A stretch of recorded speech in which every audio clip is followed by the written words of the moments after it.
Good morning, everyone, and a very warm welcome to the grand finale of the maiden edition of the Women Aces of Manufacturing initiative.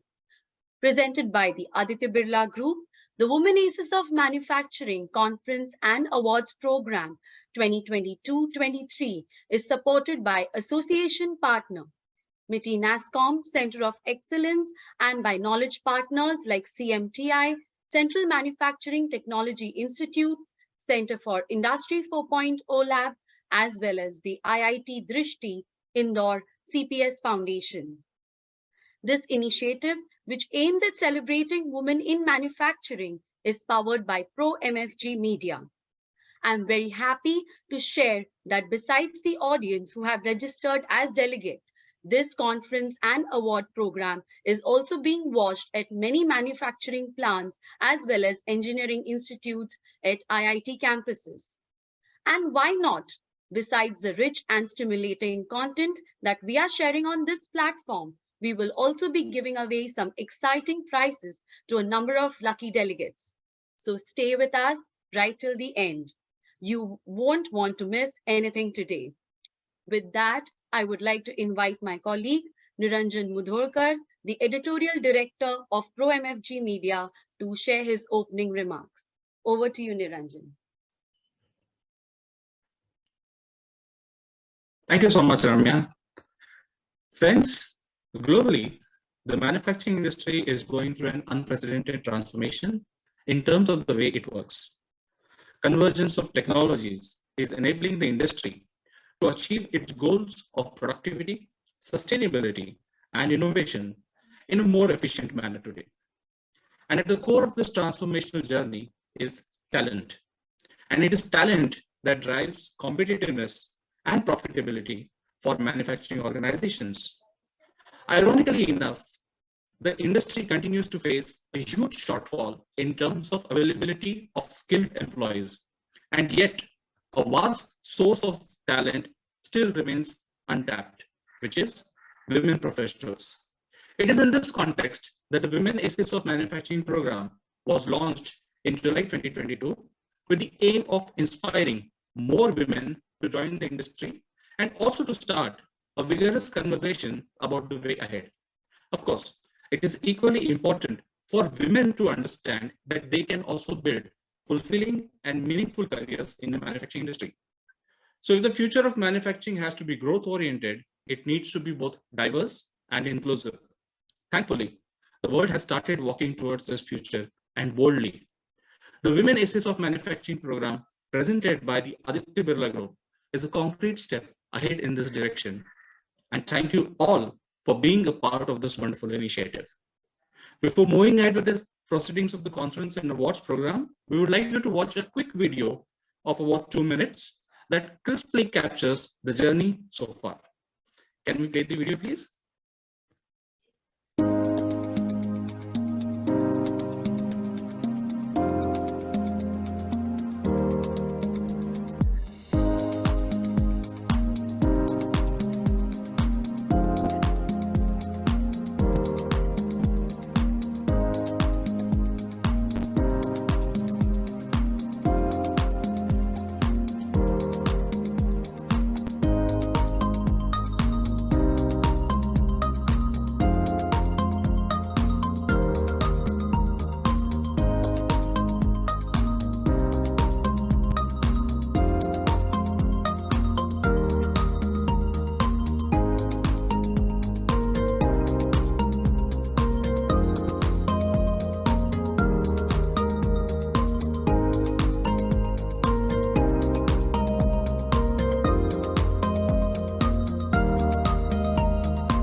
Welcome back.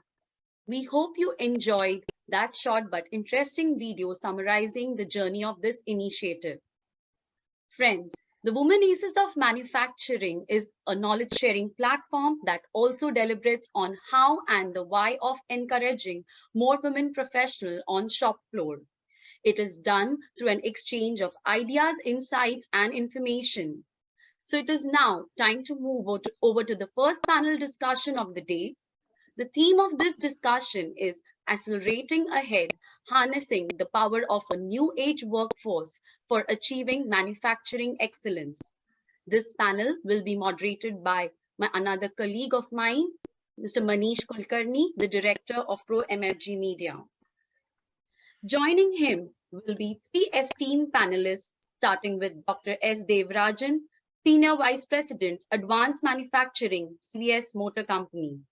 Dr. Devarajan, who has been working with the TVS Group for the last 39 years, is presently the head of and production engineering in TVS Motors. At present, he is also concentrating on new process technology, lean manufacturing system, digital manufacturing, TPM, and JIT implementation in his organization. Welcome, sir, and thank you so much for joining us today. Good morning. Thank you. Our second panelist is Srividya Govindrajan, Site Director, Hindustan Unilever Limited. With close to 20 years of professional experience across industries like consumer durables, medical devices, and FMCG, she's the first female leader to head an export factory in Kandla as factory manager. Her expertise spans product innovation, supply chain management, project management, and high-performance team development with strong business delivery. A very warm welcome and thank you for joining us, Srividya. Good morning.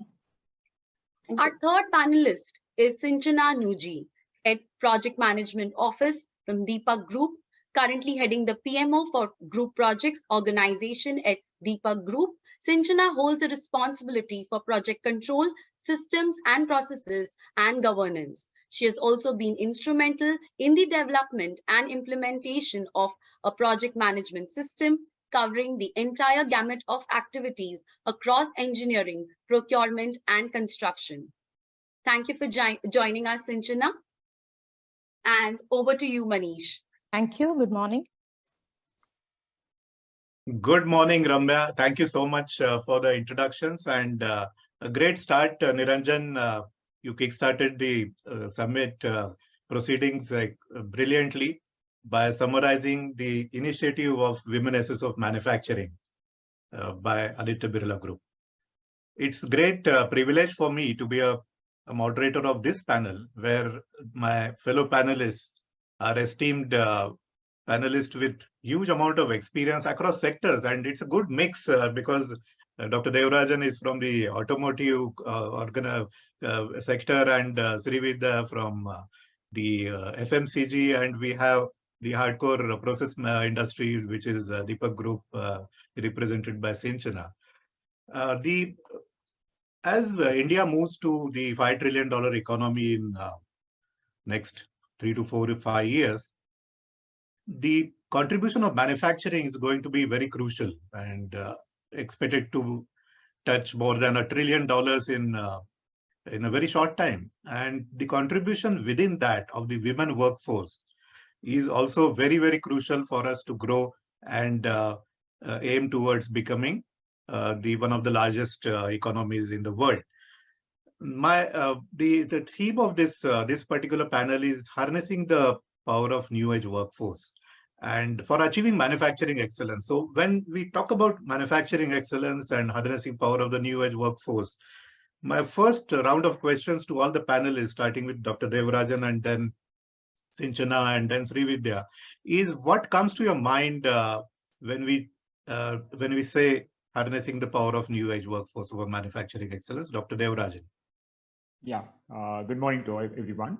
And since we are talking about $5 trillion economy, it requires a combined effort of all the people, because manufacturing is going to be the key for the progress. When we're talking about manufacturing, India is talking about China +1 in many areas, and the technology is changing. And in this changes technology, we need diverse opinion and participation. And we find that when we're talking about team involvement of people, team involvement of the engineers with us, with a constant focus on delivery. So the main thing which is coming on my mind is combined effort, integrated effort, including, for example, if you talk about engineers coming from the colleges, it's an integrated engineering. It's not a mechanical engineering specialist or electronics engineering specialist. It's going to be an integrated mechatronics and combination of digital, combination of mechanical core, which will make a difference. And in the today's world, each customer is different. Each customer is different in the automobile industry. So how we are able to be agile and how we are able to do delivery of what the customer needs and wants is going to be the major focus for the future year for us to deliver $5 trillion economy, go towards Atmanirbhar in terms of all our areas. It's a very challenging field, and all of us are required to participate and deliver these requirements. That's my feeling in the first attempt. Very well said, sir. Integrated efforts. Sinchana? Good morning, all, and a very happy 2023 to my co-panelists and rest of the participants. First of all, thank you very much, Niranjan and team, for having me on this esteemed panel on a topic that is very close to my heart, that is women in manufacturing. In a sense, this event is a deja vu moment for me from the early 2000s, where we have been discussing about women in manufacturing as trainees. We had the trailblazers then about 20 years back, that is the 1980s, who had set the stage, so to speak, under very different and probably harsher conditions. And they were the ones we looked up to when we decided to step into this sector. Dr. Devarajan would echo that thought. And then there were my batchmates from 10, 20 years back who some of them definitely decided to stay with core. And now, say the batch of 2022-23, we have been addressing trainees, trying to get them interested and continue in this field. So definitely there have been certain major shifts over the last 40 years in the way manufacturing industry as such is viewed across the set of people who want to join, right? Not just women. I would say the biggest change I have personally seen how the current generation has a different outlook and expectation to a workplace that cuts across industries, and manufacturing definitely needs to adapt to that if it has to keep pace with the rest of the sectors. Opening thoughts, Manish. Very well said, Sinchana, that we need to adapt and adopt the technologies, and huge change and transformation is happening in terms of the way things are produced, products are manufactured. And as Dr. Devarajan rightly said, each customer is unique, and each customer has its unique demands and needs. Srividya, coming to you, your opening thoughts, please. Yeah. Hi, good morning, everyone. I again thank you for giving an opportunity to share my thoughts on this esteemed panelist. Starting with, say, when we say the new age workforce, first of all, the first thing comes to my mind is this is the age where there's a multi-generation workforce in place, where we have a good combination of both experienced as well as the new people coming into work. So one of the biggest, I would say, the need of the hour is a balance between both, and ensuring that there is a good leverage of both experience as well as a new skills comes into place. I think that's the key thought here. And the second new thought, which is not shared by the previous panelists, is that the work-life balance. See, the new age force, which is coming into place, also needs or a major expectation, which is coming from everybody's side, is what is there other than the work, right? So there is a good balance that need to strike between work as well as the life. and how do we ensure their purpose and the passion is built into the manufacturing? That is another key area that the focus needs to be there. Yep. Purpose and passion. Brilliantly said, Srividya. And more importantly, you touched upon a very important word, which is balance. Now, we will come to work-life balance towards the later part of the discussion. But balance at work, you mentioned about work. And I will now move the discussion to Dr. Devarajan and his opinion about keeping balance at work. Basically means multi-generation workforce, and then you have to actually be a team player. A team, as the famous acronym goes, TEAM. Together, everybody achieves more. So how to be an effective team player, Dr. Devarajan? Yeah, it's a very interesting point which you mentioned. I'll try to share my presentation if possible. Sure.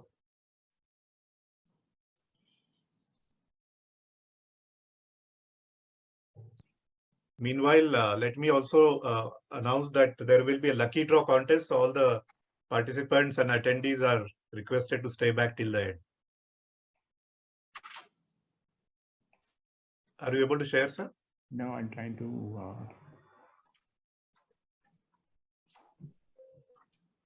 No, I'll start. Okay.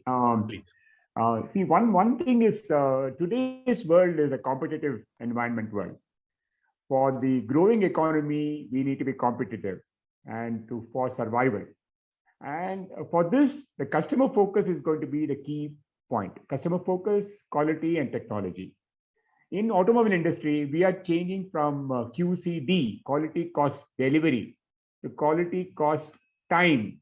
Time is an essence. Focus on quality, cost, and time against the quality, cost, and delivery alone. And in mobility is life. So customer focus, usage of house of quality, voice of the customer needs and wants. It's very, very important to be nimble. To be nimble, we need integration. So the success comes only through integration and teamwork. We always say good product design, good process design, good in-house and supplier design. It needs integrated work. In TVS, we have integrated work at every level. The suggestion scheme, supervisory improvement teams, the cross-functional team, task forces to deliver. So what I'm trying to tell is everything is team. It is not individual alone. So we have to learn to be a team player. We have to have our own skills. That is a must to be in the employment. However, we have to deliver along with the team. One more thing is we are trying to work towards rewarding as a team, not as only individual skill sets. So as a management team, we should, as a part of our own team members, we should be able to reward the team. Individual excellence are needed. However, combined work can only give you results. Finally, it is the result as a business which will help us. We always say firefighters and fire preventers. We have to encourage fire preventers at the beginning itself, because normally we encourage firefighters in a big way. So according to me, we should be a proactive action, and that in that area, diverse workforce, individual workforce, different people coming into picture will really make a excellent results. So team is most important in our areas. I have a key definition for KPI in my company. Whenever I talk to my members, I always say, what is KPI? KPI is key performance indicator. Okay, it's very important for the business. But according to me, it is how to keep people informed, how to keep people inquisitive, and how to keep people inspired to deliver. That is a role in which all managers we have to play and bring in different workforce, new age workforce, different areas. Similarly, we always talk about VUCA world. Okay, VUCA world is I always feel volatile, uncertain, complex, ambiguous, we don't know.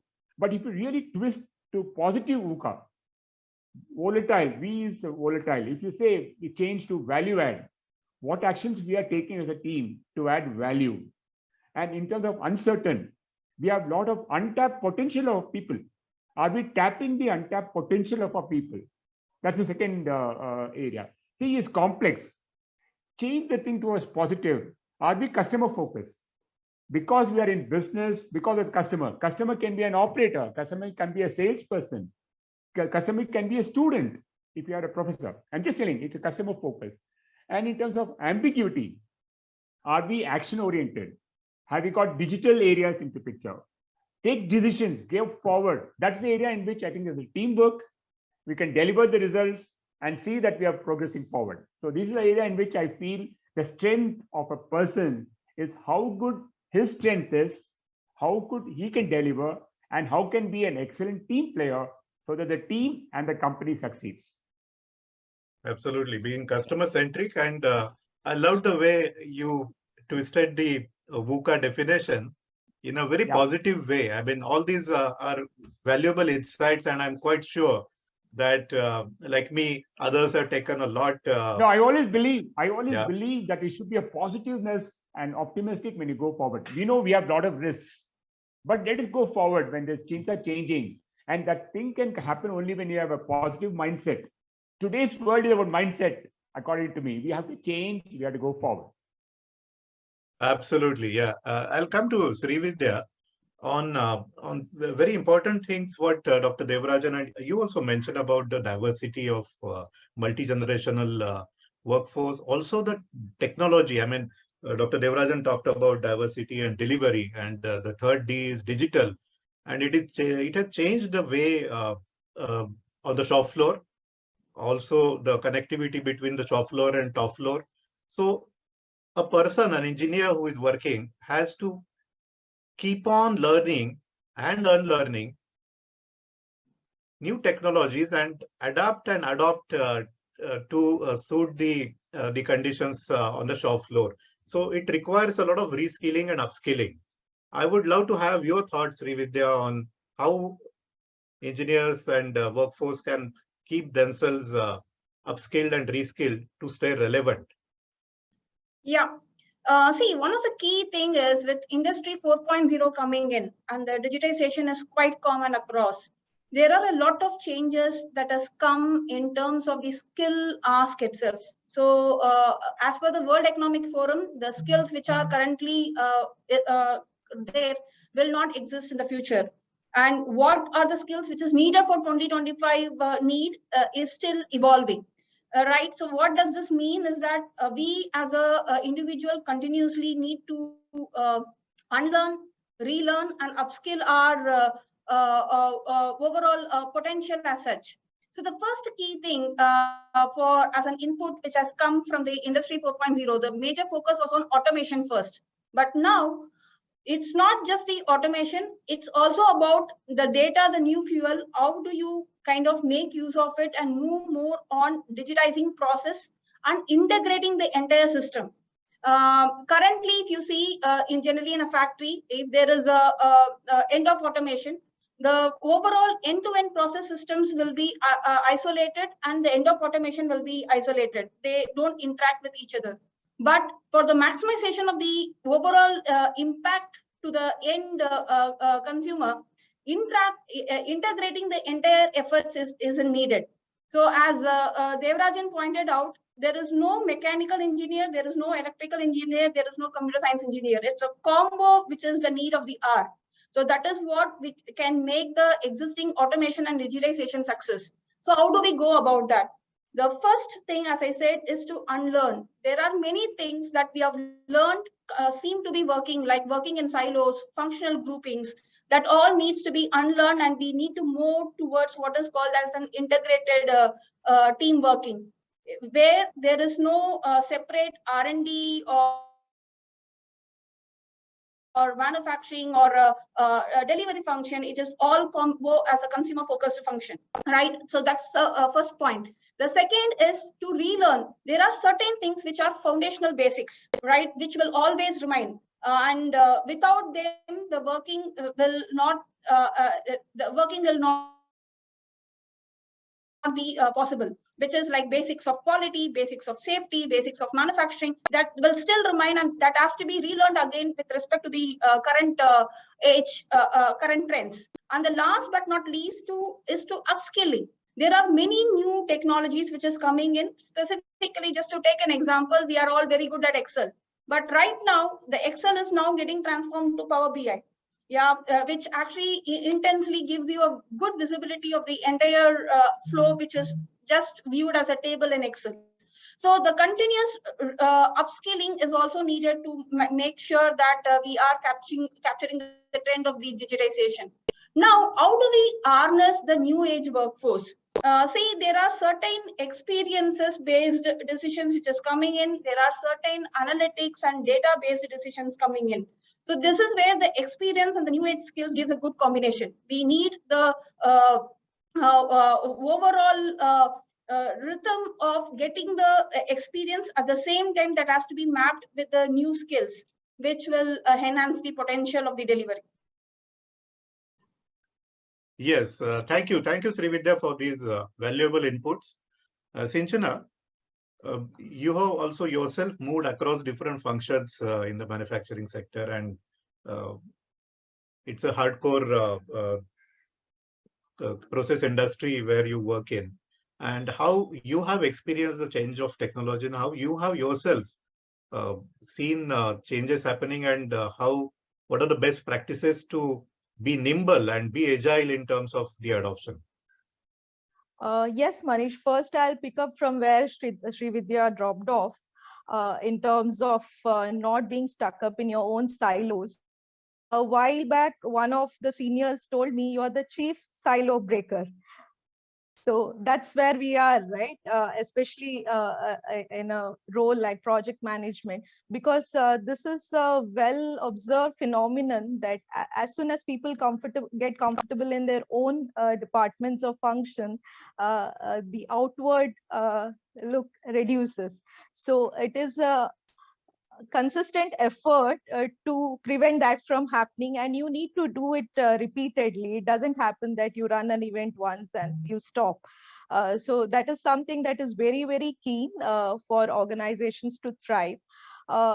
Coming back to your question about the technological changes that I have observed over the past 20 odd years, I think first thing that comes to mind is, of course, the level of automation. Even in an industry like ours, which is the process industry, has definitely seen much more improvement. Just to give a quick background, I have worked across a spectrum of firms that are small Indian privately held and large MNCs global. So of course, when we talk about the level of automation, it greatly depends on the kind of firm you are in. But as a trend, even the mid to small sized firms are definitely moving into more automation. Now, how does that translate the incoming workforce? Definitely, it opens up more avenues, especially talking about preferences for work-life balance. A level of automation also gives us flexibility that at times you don't have to be physically at the shop floor to be monitoring key parameters. And currently in 2023, we are at a point where you could be monitoring it from anywhere in the globe. We were recently looking at an initiative for an upcoming project where post successful implementation during operating phase, how do you monitor and improve upon the design parameters? So this is the reality, right? So automation definitely gives more power into the hands of the laptop users. So that is definitely one major change. Secondly, I would say companies have evolved for the better in terms of the infrastructure that they put up within their own facilities. A small example, when I began like 18 odd years back, as I was the first woman engineer working on the shop floor, they actually had to set up the ladies' toilet facilities for us. So it starts from that, right? So now I wouldn't say that, because companies have definitely understood that even for the incoming batch of trainees, women will form a significant proportion, and all these are definitely basic. I mean, it might come as a surprise to many, but that is the level of evolving that has happened. So infrastructure definitely has improved. Thirdly, I would say it has manufacturing on one hand might seem that interest is lacking, but because of the first two aspects, it is definitely attracting talent, more intellectual talent mid to senior levels, because they feel they're able to contribute in a more meaningful manner now. And I have seen that happen, be it at R&Ds, be it at process improvement groups. People like to contribute more, at least because at least the basics are covered now. So these are the three major changes I have observed. Thank you, Sinchana. It's a very interesting journey you shared with us, and the changes happening in the manufacturing sector. Dr. Devarajan, coming to the reskilling, upskilling, learning, unlearning, we heard beautiful terms from all the speakers. And when we speak about diversity and keeping, you mentioned just before the webinar about, for example, you have diverse workforce in terms of even the Divyangs or the physically challenged, and you had to learn a new language, which is the sign language, for example. Yeah. So how one can, a professional can actually keep himself and or herself stay relevant in terms of by acquiring new skills and also unlearning? Absolutely, yeah. All the good points which Sanjana and Srividya mentioned are very, very apt, because they're talking about reskilling, upskilling, and in terms of the unlearning areas.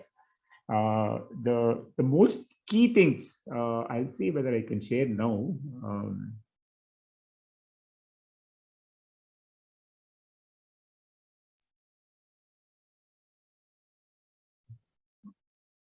Yeah, we are able to see the screen. Are you able to see? Yeah. Yeah, I will try to use this screen if you don't mind. Yeah. You can see, put it in the presentation mode. I'll try to, yeah. Is it okay?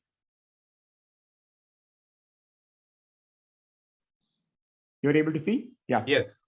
Okay. See, the requirement of skilling and reskilling is because of technological changes. Things have changed in terms of everybody wants betterment. If you talk about automobiles, kitna deta hai? Can you improve the mileage? Can we improve the range? Can we improve the requirement? So it is directly related to, can we change the technology of lightweighting, nanotechnology, digital manufacturing? It's almost like if you want to survive in the change environment, we need to continuously reskill ourselves. This is the area. See, it is not right to say that we give all good things, saying that it's going to be fantastic in manufacturing. Manufacturing is a tough job. However, it is becoming easier because of the ergonomics, we have improvement, digital we have improvement. We are taking care of those things. And since the technology is changing, we need to reskill ourselves. So that is the area in which we should be very clear with our team members also, that we are entering into a field which is competitive. Second thing, which is why we need reskilling, is our own expectations are changing. We as a customer, we are changing ourselves. When you buy a fridge, when you buy a car, we ask so many things. Who is producing it? So we are in an area and we are producing the requirement of people's expectations. So it's almost like we call it mobile on wheels. Today, everything is on technology available. It is no more two-wheeler, no more three-wheeler. It's a mobile thing on a three-wheeler. So today, as far as the aircraft industry, people want what is there in aircraft industry and car industry to come into two-wheeler. Expectations are changing. We make moped to scooter to motorcycle and a three-wheeler and many areas. Okay, when we make our moped today, our moped is considered as a light LCV on wheels. People carry, if you go to rural area, they carry their goods, their family, their cylinders, whatnot, and then make the thing. And their expectations also are different. One of the areas I went to, one of the Padavedu in our place, we find that they kept the vehicle inside the house. And they sent a moped inside the house. I asked him, they asked me, can you give me a gold colored cover? expectations are gold cover. I said, why do you need cover? We are having a vehicle. No, sir, I want to make this into a gold vehicle because this gave me Lakshmi for my family. The expectations are from the rural is different, urban is changing, technology is changing. So as engineers ourselves, we need to have rescaling. So I find that mechatronics, integrated IoT is very, very important. Second thing is education and experience. We feel that we always say Shiva, Brahma, Vishnu, and many things. We learn from the past. We have to ensure that we do not repeat the same mistake. We have to forget some of the past also. And we have to progress towards the future. We go by 3-box methodology. And today, use GPT is there. Well, what is your skill? You are able to get from GPT itself, but are you able to analyze it properly? Are you able to take decision properly? Are you able to take risk to succeed? These are the changes which every engineer, when they join, they come as a startup. Today, everybody's student mindset is startup. They want to start on their own. Can we have entrepreneur mindset of the team coming into factory? At the same time, we can't forget the basics. If you want to have good mechanical engineer, you need to have a very good basics. Industrial engineering, you have a good basics. We talk about cloud computing, all on the tip of the iceberg. But let us strengthen our base of industrial engineering, strengthen a base of electronics, mechanical in area, integrated it, and ensure that we are able to keep our customer and quality in mind. So we have to bring in the combined effort. And if you give an overall picture to the engineers and the engineers joining us, they will be thrilled to say that I'm in a movement. I'm coming to a movement in which I'm going to deliver. There's a difference because many of the people don't come to mechanical industry. They feel, oh, it's very dirty and things like that. They want to go to IT industry. When I talk to students and say, hey, mechanical is not dirty. There are so many integrations is available today. Automation is there. You're able to see life in a product, not a software paper. I'm just trying to give other thing on it. So you have to bring in life to the product, and in which when you are in this movement, you have to continuously learn, continuously unlearn. You have to improve your skill sets in an area where you are very, very good at. So I think even I find even diverse opinion, diverse people. I also work with many of our the differently challenged people in our company. I have got something like 200 members of differently challenged members in our area. We find that the focus is excellent in those areas, and we are able to give importance to them, involve them in their meeting. We should not be secluding them. Involve them in their meetings. I have another discussion on how to retain people also. That's a different question. But how to get these people together, and as a teamwork, we're able to see such amount of progress. And it is only a starting point. And what I'm telling is only a starting point. There's so many things to be done, so many further things to be organized, and how to have a inclusion of all the people, give them importance. At the same time, give the right picture. See, really don't give any rosy picture to anyone. There is tough means it's tough. When you want to be a competitive, it has to be tough. At the same time, encourage people, involve people in our area, reskill it. In our company, we send for higher studies. We send some 200 people every year for higher studies from a company, after 3 years of their experience. Continuous education, application of these experiences, application of the education. It's a fantastic journey which we are working today, bringing all people together. And my personal experience on working in terms of diversity, in terms of their inclusivity, really enriching ourselves. Not that we are doing great things, but how we are able to give people their importance, how to take it future, and be customer focused and business focused. Thank you, Dr. Devarajan. Thank you so much. Your slide mentioned a very interesting point of 3-box methodology. The 3-box solution is one of my favorite books by Dr. Vijay Govindarajan. Vijay, yeah. And it's a beautiful book. Must be read by all the engineers and professionals. It's a wonderful book. 3-box solution. We have been trained on that, Manish. We are trying to use it, but quite a challenge. How to forget the past is not happening. So selectively forgetting the past. Absolutely. Yeah.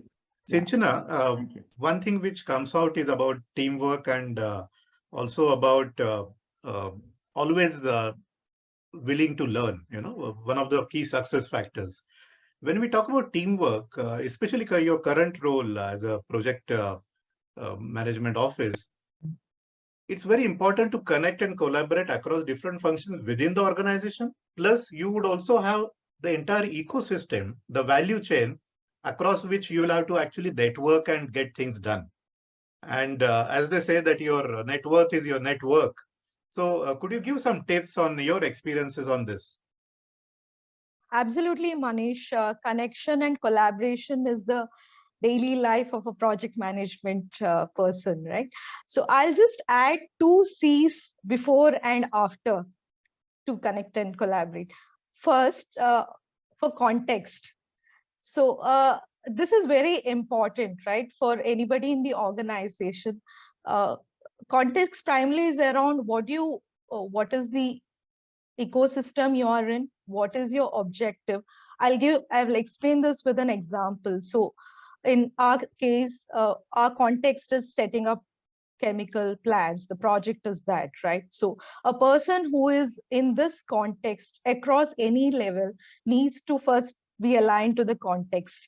That really helps with identification of all the stakeholders at the outset. Otherwise, they run into trouble midway through the project. Oh, I was not aware. Acha, mujhe iske saath baat karne ka tha. I didn't know this. So it's very important anybody first aligns, understands the context. Second is connection. Even with the context, the connection starts way earlier, right? You don't go and connect when you really need something to be done. Once you know the context, understand the stakeholders, start connecting. You would have no reason to connect, and it can always be an informal discussion. You bump into somebody at the cafeteria, outside, or even in one of the review meetings, just go and say hello and make that connect. That is very important, especially for the recent joinees or the mid-level, because then that you have built the connect, there is a face value, and it's always easier to get a response when the person knows you by face rather than just a name on an email or a Teams call. Third is collaborate. Again, explaining this with an example, if you are setting up a project, of course, there are the 4 core functions like engineering, procurement, construction, health and safety, quality. These are known. Now, what is beyond this is operations, business, and very key support functions like finance, legal, the licensing team that deals with statutory approvals. So this is, the universe of stakeholders that you need to collaborate with.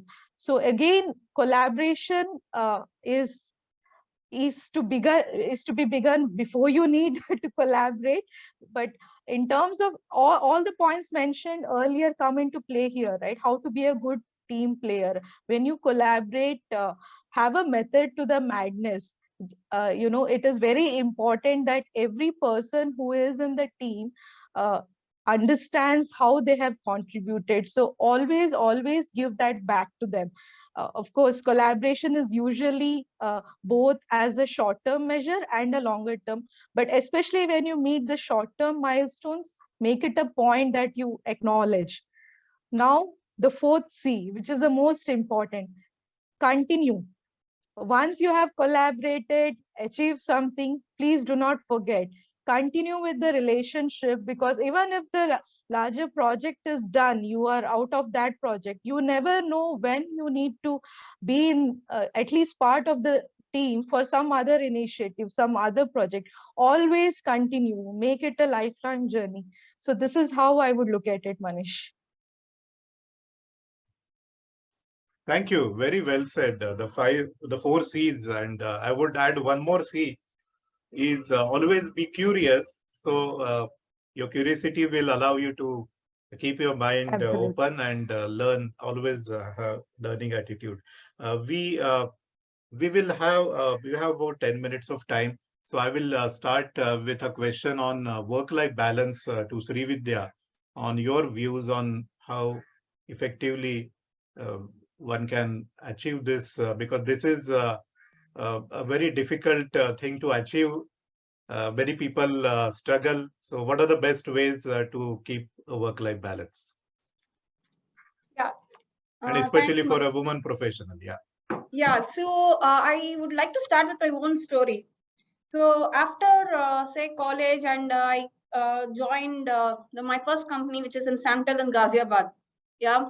So during that time, being a very early woman, not much women seen during that point of time, the important need for me was to establish and prove yourself.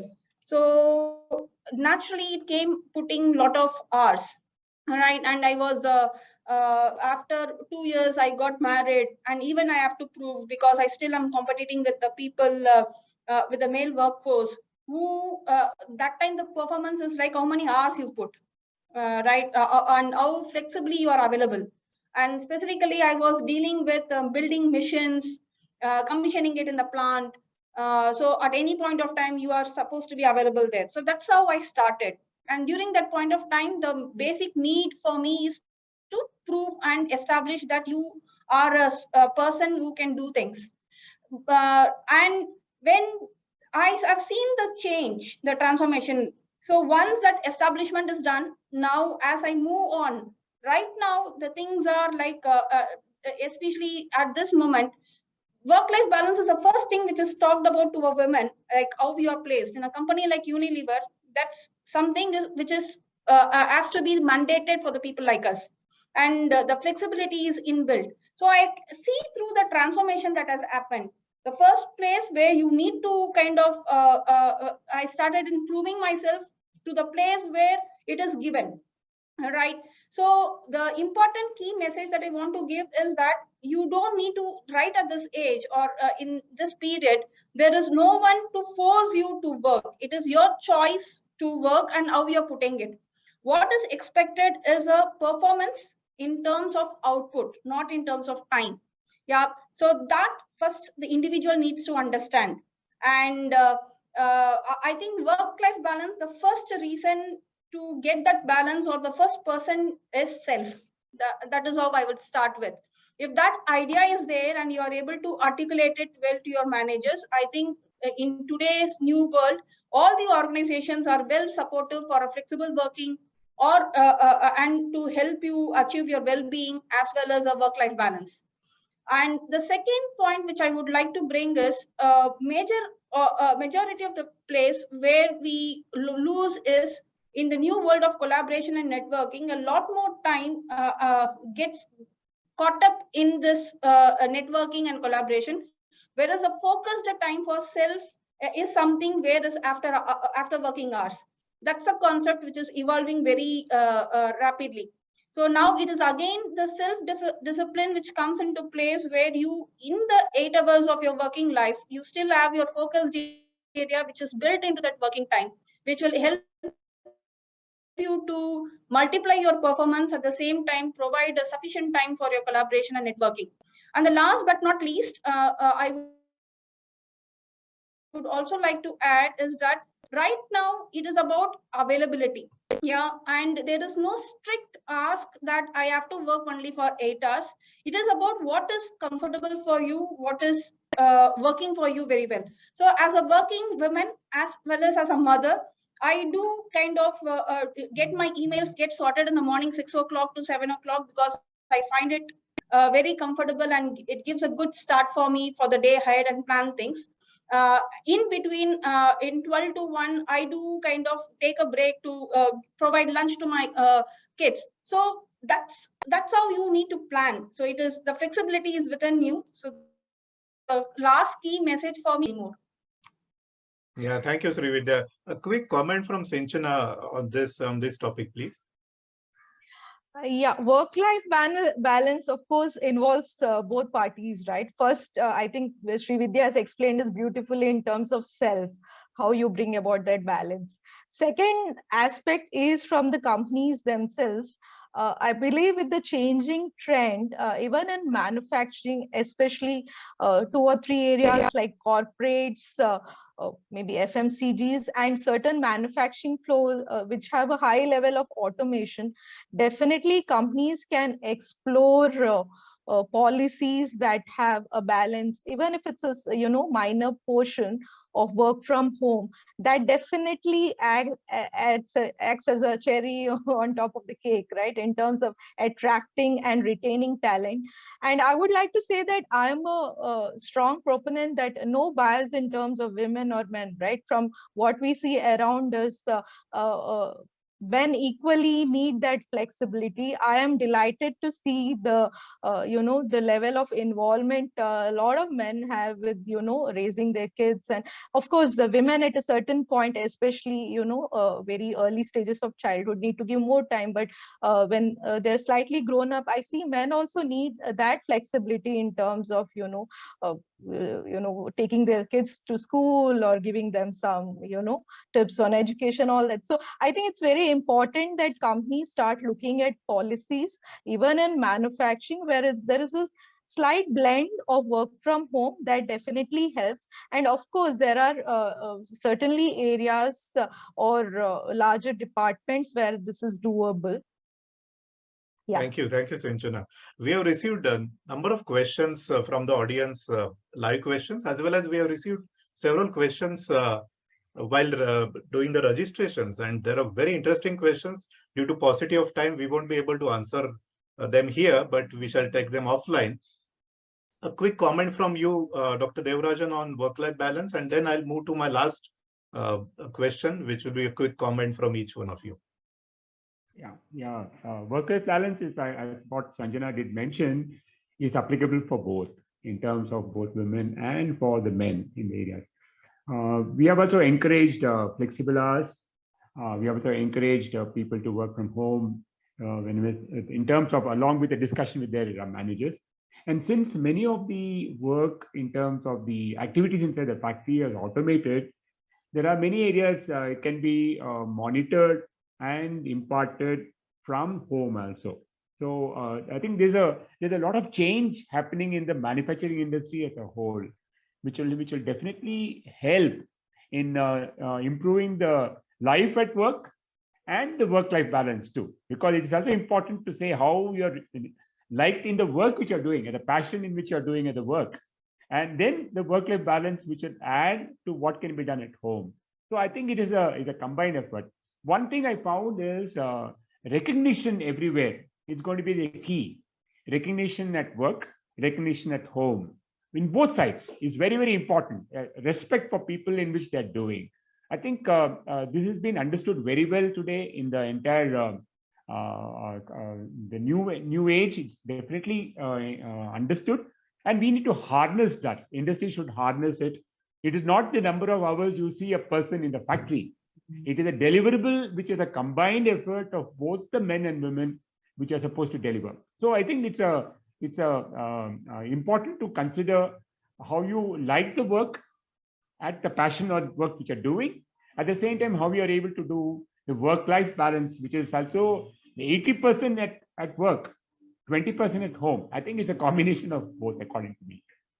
Thank you. Very well articulated, Dr. Devarajan. My one final question to all of you is to share that one thing which you would like to advise the workforce, the women workforce who is joining the industry, manufacturing industry, from your accumulated experience. What is that one thing leadership lesson you would like to share, starting with Srividya, Sinchana, and then Dr. Devarajan? So from my side would be identify your purpose and passion and live that. So that is what, as an example, I would say I did in my life. My father was working for the TVS Group, Devarajan, in Wheels India Limited. That is where I identified my dream of becoming a factory manager. Well, in first standard or so, my father keeps on saying that I don't want you to become like me. I want you to become like as manager. Yeah, which was I identified him as a person, as a role model. I didn't even see him, but I identify him as my role model, and every day I was thinking about it. So I believe that if you have the passion and if you have the dream, certainly follow that. That will take you to the right place, and you need to love what you're doing. Love what you do and find your passion and purpose. Absolutely well said, Srividya. Sinchana. Manish, I'll request for two things to say. First, Please. to the women out here who are listening in, Manufacturing is a great industry. Manufacturing is the growing industry. And definitely it is going to be one of the wheels, the key wheels on which India is growing. So, and more importantly for women, it's not a crowded place.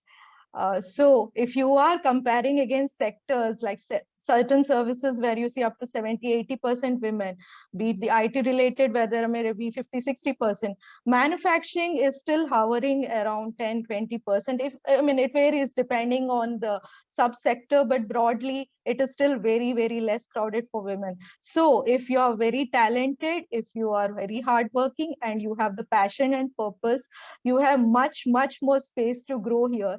And let me tell you, definitely by personal experience, we have great mentors, especially the men, the senior men in the industry, who are absolutely supportive, understanding the constraints of women in manufacturing. They are very supportive. I wouldn't say biased, but they're very, very supportive to make this successful for the women. So this is my message for all the women out here. Second message is for all the men and women, especially the youngsters on this forum today. I would strongly encourage, please take up the PLI scheme that has no expiry. P for perseverance, put in the hard work and stay there, right? Consistent efforts of over a long time definitely pay off. L for learnability. Whether you're 2 months old into the organization, 2 years or 20 years, keep learning. I have a boss who had 40 years experience says, I am still learning. So always keep learning. That will keep you very strong. And most importantly, I for integrity. Integrity is what keeps you grounded. Integrity is what your identity is. Always stand by that, and shortcuts always show up. So always maintain your integrity. Thank you, Manish. Sinchana, very well said. The PLI scheme, which is basically the production-linked incentive offered by the government to boost the manufacturing sector. But you have a new acronym for that. I loved the way you said learnability is so important. And learning agility is one of the skills which will be highly required in time to come, as the pace of change is very fast. A final comment from Dr. Devarajan, please. Yeah, I think for all of us, I think it's important to have passion for work. The work, I think you should have passion in whichever area you're taking. And manufacturing is, as what Sanjana and Srividya mentioned, it is going to be the future, because you're trying to give life for the product. You're able to physically convert the paper into product. That is manufacturing in the short term. If a design is the heart of any industry, manufacturing, design is a brain of the industry. Manufacturing is the heart for everyone. So we are very, very key on in the heart. We are able to give life to the product. And next is liking the work. Enjoy the work. Like the work. Then when you enjoy, you have passion, you can deliver into many areas today. In today, it's what's happening is it's going to be speed with agility. It is not only speed, because the speed with velocity, like with football, you have to take forward, backward, come back, take action, go forward, pass the ball. I think it's going to be speed with agility in the today's world in manufacturing, which will take us forward. So enjoy the work, have passion in the area in which you are doing, give life to the product, and hence you can contribute much more in the future. Future means today. I'm not taking future. It's today's future. So how you are able to do it today. Thank you. Thank you, Dr. Devarajan, Sinchana, and Srividya for a wonderful panel discussion.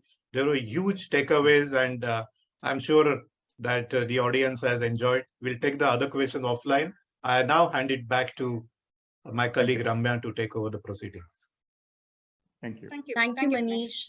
That was indeed a very engaging and encouraging session. And I'm sure we have strong takeaways. Whoever is attending will definitely have a stronger takeaway today. So let's move to our second and final discussion of the day, taking the lead, leadership that enables transformation. This discussion will be moderated by Niranjan Mudolkar, our editorial director. Joining him are three amazing women leaders. Let me start with Ms. Beena Kotadia, the executive plant director from GE, With 25 plus years of enriched experience and success in leading and directing large-scale plant operations, she has implemented world-class manufacturing practices and has achieved strategic turnarounds across different organizations. Incidentally, she is also India's first woman plant head of an automotive OEM.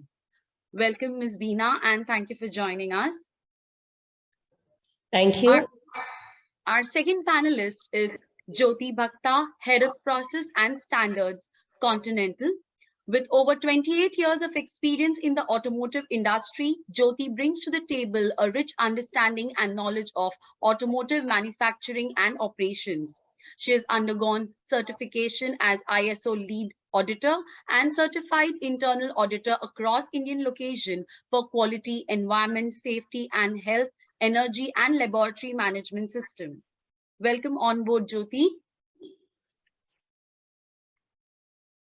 Thank The you. third and final speaker of the day is Sujata Tilak, Managing Director, Ascent Intimation.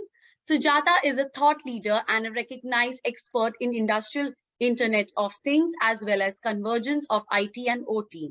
She has a wide-ranging experience in areas like industrial automation, environmental monitoring, smart manufacturing, and digital transformation. A warm welcome, Sujata, and thank you. a very warm welcome to all our dear panelists. Over to you, Niranjan.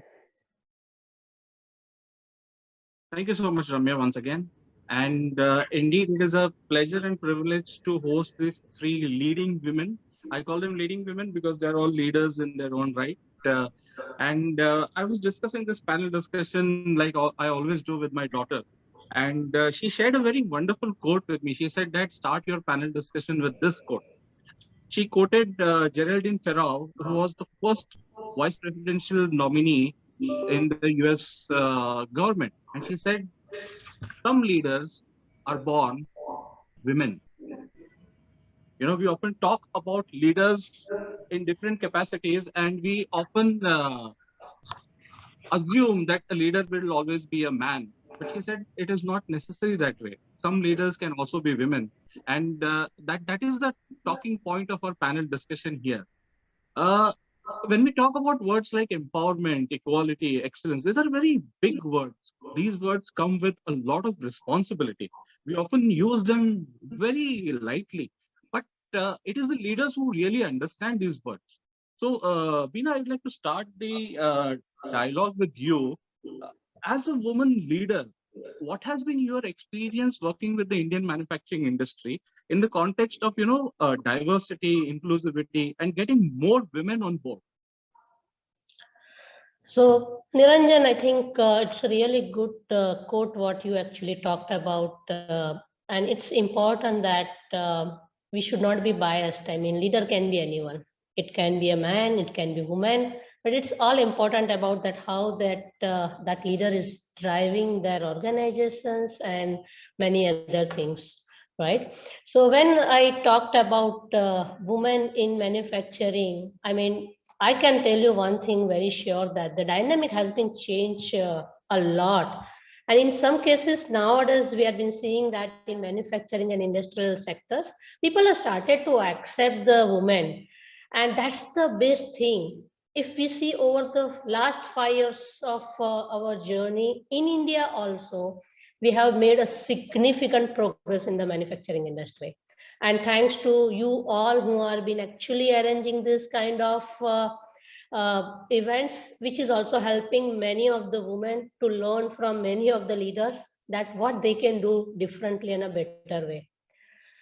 As part of, I can say that industry has done a lot to make the required changes in the organizations to make safe environment, to bring the diversify and inclusion of all the men, women workforce.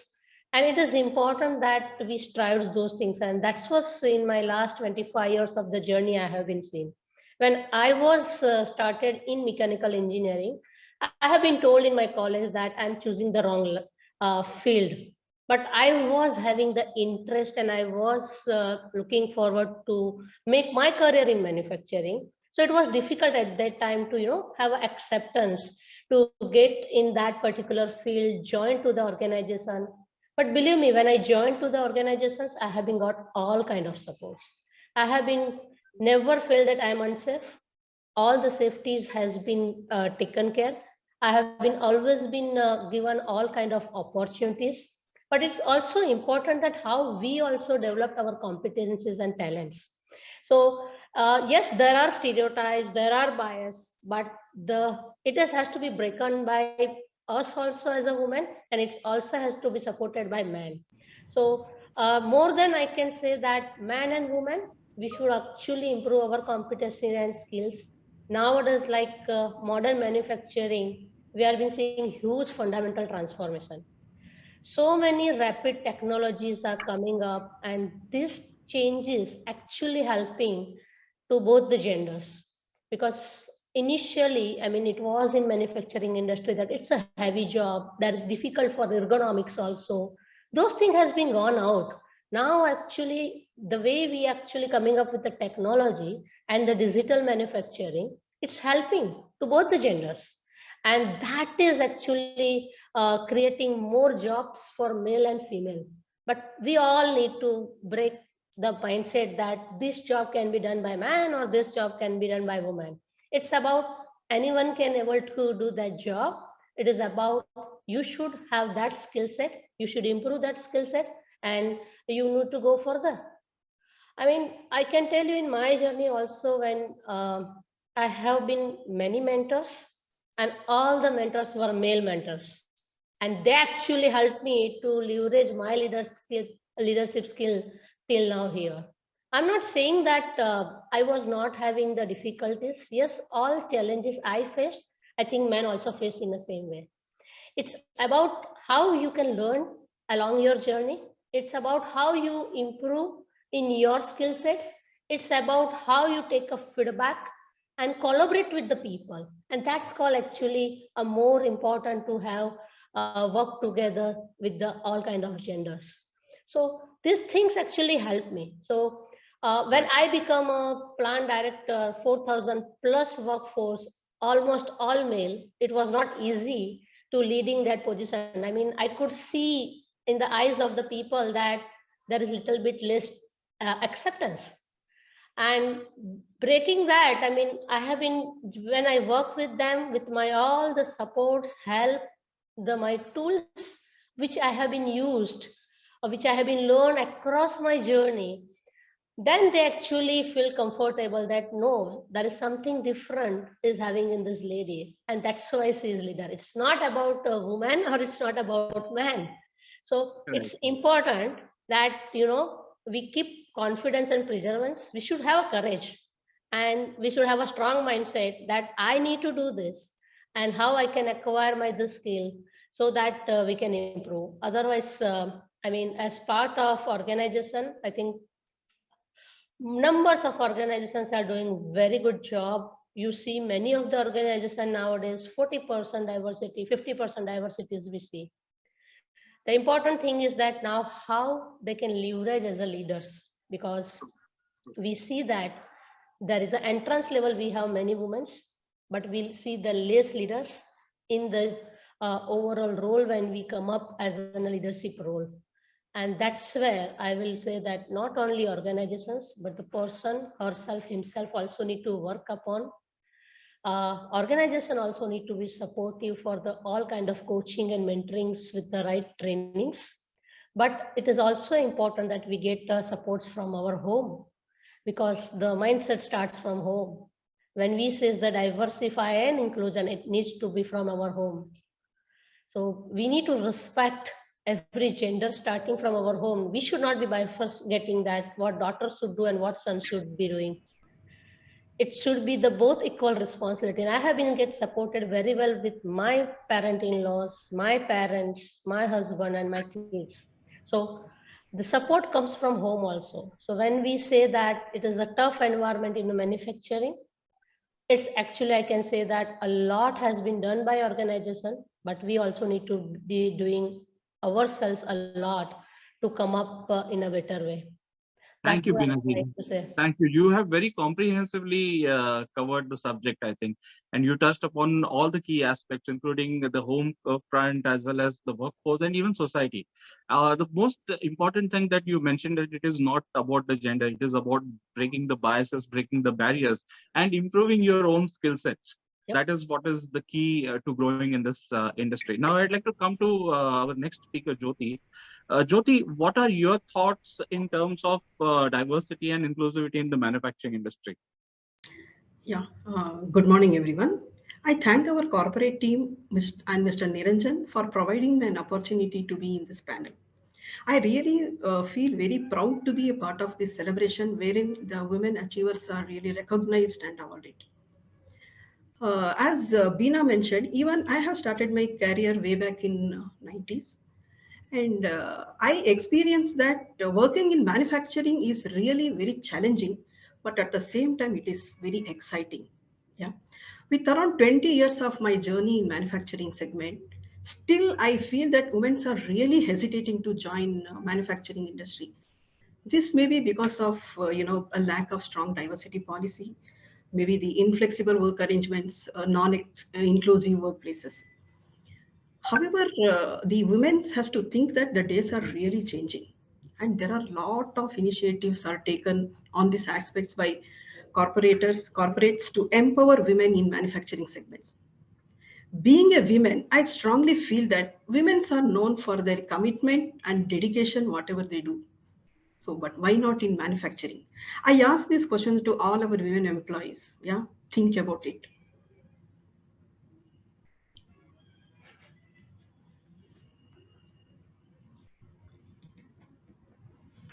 Niranjan, you We are cannot on. hear you, Yes, yes, yes. Niranjan.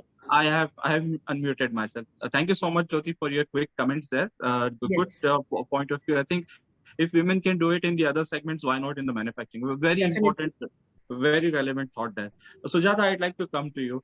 Sujata, I have had the privilege of visiting a lot of manufacturing plants, and whenever I meet the women there, I see a kind of awakening there in the women employees on the shop floor. And the most important thing that a lot of women tell me is that when you address us, Niranjan, don't address us as women, address us as a manufacturing professional. So, Sujata, do you think that kind of awareness is really going to take this industry to the next level? Yeah. Good morning, everyone, and thanks, Niranjan, for inviting me to this panel. So before I answer your question, let me start with some numbers. Okay. Sure. So I was just looking up the internet, and the numbers that were thrown at me were that in India, around 12 to 15% women are in manufacturing. Only 12 to 15%. And in US, the same percentage is something around 37, 38%. So we have a really long way to go if you look at the numbers. But having said that, in certain progressive industries, they have really good diversity inclusion policies. And I have seen, many shop floors where seeing a woman is not rare. You have or not, I won't say like majority, but good numbers of women on the shop floor. So yes, there are policies, diversity, inclusion. Those who enter into this sector have a conviction, that I want to make my career in this sector. And that's why they enter, because otherwise, if you are unsure, then I don't think there are many other, I would say, peer pressures or the trends globally, where if you are not very convinced of going in this particular sector, you will definitely not come here. You will go into, other sectors like IT or maybe education, which are very obvious choices for women. But yes, the women who come in manufacturing are convinced, and they have the conviction that yes, they have the skills and they have the attitude that it takes to be successful in manufacturing, because it's not just skill. It is also your overall personality, how you present yourself in your workplace, how you deal with, your male counterparts, not just the white collar, but even the blue collar, and how you project yourself, or how you make a place in their minds that this person is not here just because she's a woman, but she's here because she has the required skills and abilities to deliver whatever job she's assigned to. So I think that is very important. So yes, what you are saying is right. They are, enlightened, awakened, sure about what they want to do. But another point I want to pick up from what Beena said, at entry level, we have a lot of, not lot, but we have good number of women in manufacturing. But when it comes to going, to the higher levels of the manufacturing, number of women are very less. And I have thought about this aspect because that is what I have also seen. How many women do you know who are at a really high positions in manufacturing, in core manufacturing? If you start thinking about it, it's the numbers are not very large. So why does this happen? So two things. One is with the policies of diversity, inclusion, giving certain required concessions to women at certain stage in their life, organizations are doing some part of what they are supposed to do, and that's all good at the entry level. Okay, but when you start rising in an organization, the distinction between a man and a woman has to vanish at some point. Because today's world is so competitive that you cannot have somebody at a very senior, very responsible position and take some concessions just because of their gender. So women have to understand that, and they have to be ready for that. So if you want to rise in the organization, you have to lead from the front, right? And you have to make sure that you have both, not just the quality, but even the quantity, because sometimes even quantity is required, amount of time you can dedicate or the bandwidth you can devote to the organization. So that is one part which is responsible for not many women being there. And second thing which I feel is women themselves lack some amount of confidence in this terms. They feel that, oh, will I be able to do it? It's a big pressure, responsibility, and they themselves see that they are not very confident about doing that. And they have ability, but a lot of times I have interacted with such women who feel that, oh, I have come to a stage, but now I don't think I want to go further, or I don't think I have what it takes to go further. So my, two bits for such a woman would be that be confident, because you are as good as your colleague or your peer, and do not think about yourself as being inferior or being not able to do something better than the others. And I think that mindset is what is required by the women, and not just by the women, but even their colleagues, by their mentors, by their family, and everybody has to encourage them to take this next step, because it is a next step. Getting into manufacturing is first step, but going up in the ladder and taking on a really responsibility position, it's a next step, and everybody has to support. And more than everybody, the woman herself has to be very confident of doing that.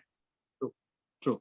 Indeed, very rightly said. As you said, that you have to lead from the front. If you have to rise in the organization, and it is important to have both the confidence as well as competence to do that in the organization. Yeah. I'd like to come back and don't get me wrong. I'm not saying that neglect your family, neglect your home. I'm not saying that. Absolutely. You have to manage both the things, but you have to still not do anything less in your work because of your home responsibilities. That's what I'm saying. And you also need to learn that art of balancing the work-life balance. Yeah, correct. Jyoti, I'd like to come to you now. So, having more women in the manufacturing is actually a two-way road. One is about manufacturing organizations encouraging more women to join. And at the same time, it is also important to have women not just join, but also stay in the organizations. Typically, what happens in our country is that a lot of women join the manufacturing industry, but when they get married, they tend to leave their jobs. Or sometimes they even continue after getting married, but when they have kids, they tend to leave their jobs. So as a woman leader who has consistently stayed with the manufacturing industry and has grown with the manufacturing industry, what are certain measures and steps that organizations need to take so that more women can continue staying in the organizations? It's not just about joining the manufacturing industry, but it is also about growing with the organization, continuing with the career that you've chosen. Jyoti, the question is for you. Yeah, thanks, Niranjan. So again, I want to say that when I joined the organization 25 years back, it was really difficult for me to, spend time for my family also. So when I joined this organization, there were a lot of challenges I really faced. Because traditionally it is perceived that manufacturing sectors are only for men but not for women. This may be because of various reasons. And when I joined the organization, there were very few women were there in the shop floor. And people were thinking that, and also, the society also thinks that, have you joined in manufacturing sectors? How you manage? And also, they say that, okay, you have joined there, how you will manage afterwards, after marriage? Because in manufacturing sector, the time is very more. That means we have to come to office at that time around 7:30 and we have to leave at 5 o'clock or 6 o'clock, something like that. So when I joined that, really people were saying these kind of things, and I was really feeling okay, how I can continue my job and how I can face these kind of challenges and all. At that time, really I had a male mentor who really supported me during that time, and also he was saying that, okay, you have to be there in the organization, you have to extend yourself, and you have to try to learn more and more things. And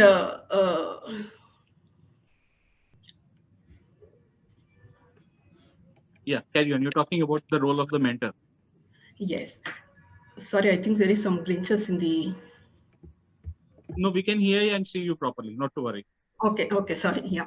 So in this context, when I got married, also I got a kid. Then again, I started working in the organization, and sorry.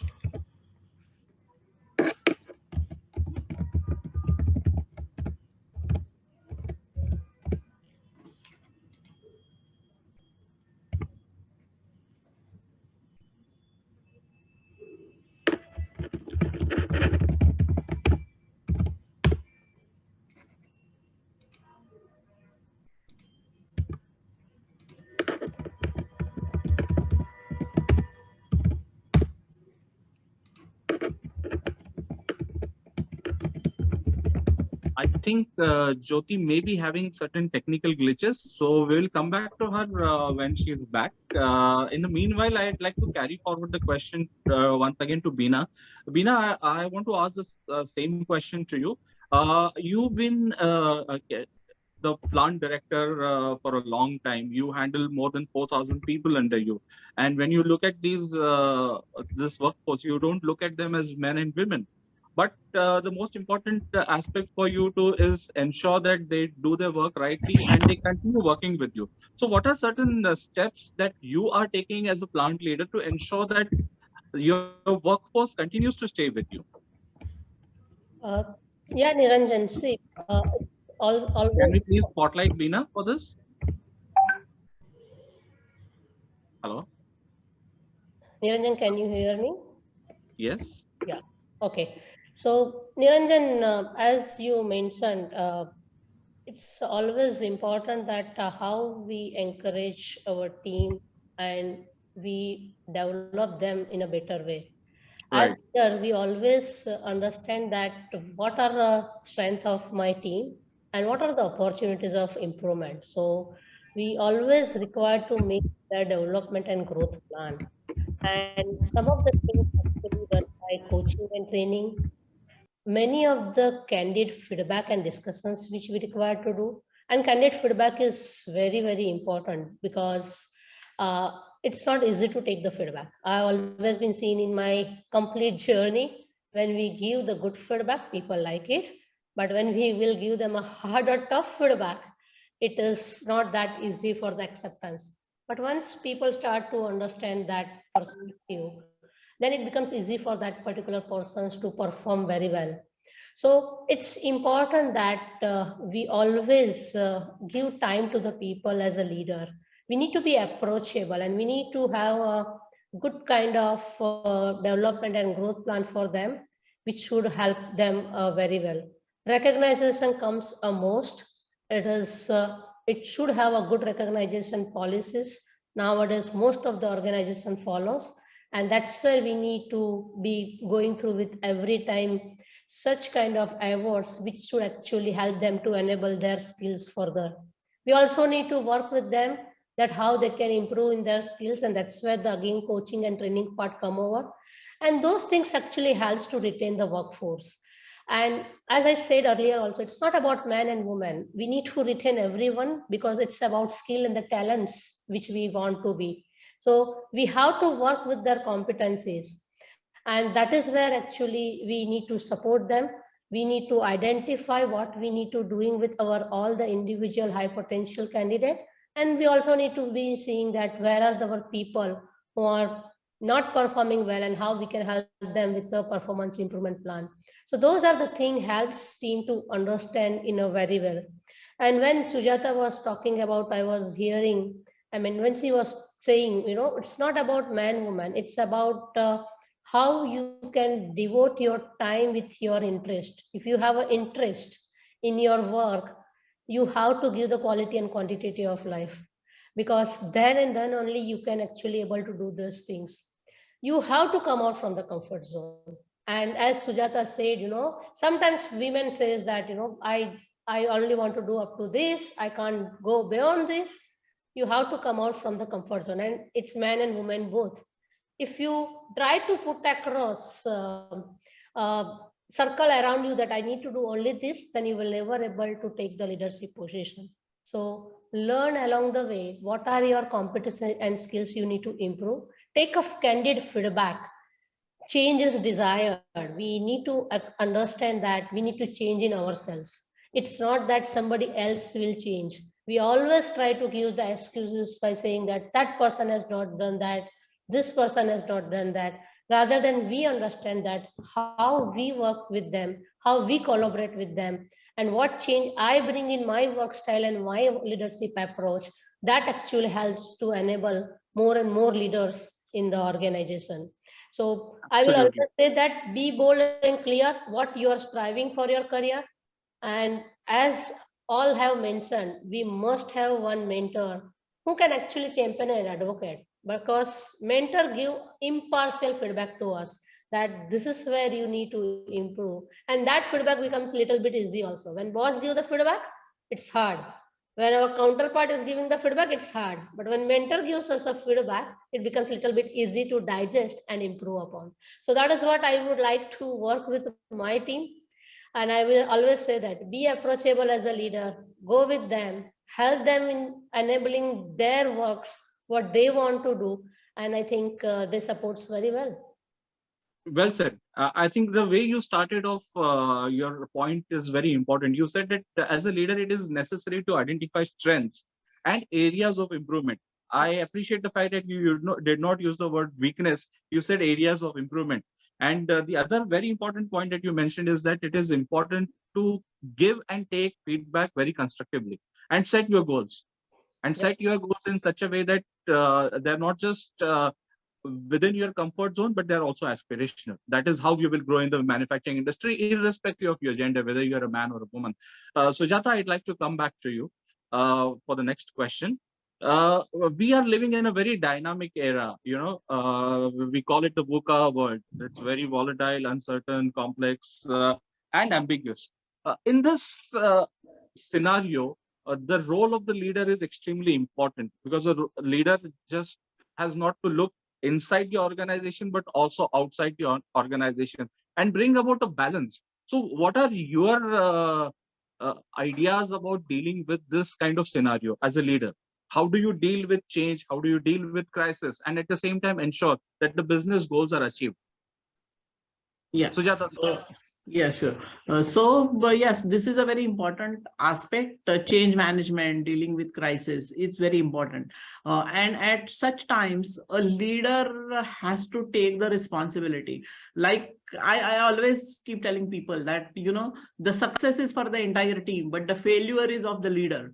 So the leader has to take the major load of any crisis and guide the team to come out of this crisis or do the best that is possible. Sometimes you cannot turn around the events, if something has happened and it has happened, so you can't change that, but you have to see how to best come out of it. And if there are two sides, so I don't work in a manufacturing industry, right? I provide solutions to the manufacturing, or I provide core solutions to the manufacturing.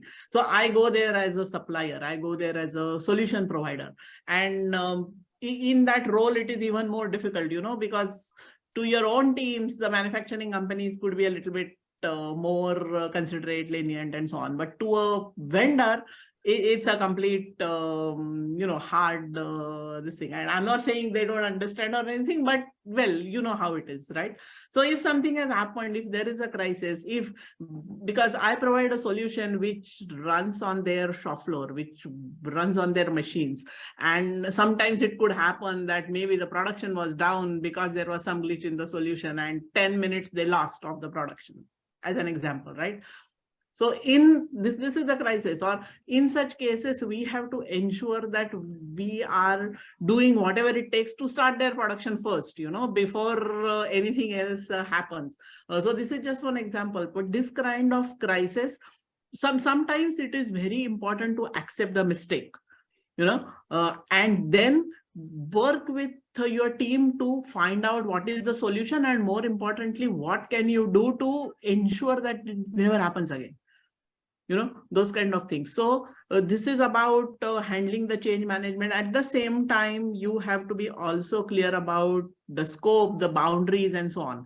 Sometimes beyond whatever is the scope, a lot of things get added, and I'm talking from a solution provider perspective. And then we have to ensure that, we tell in uncertain terms that this is the scope and this is what will be delivered, and something beyond is to be discussed separately, and so on.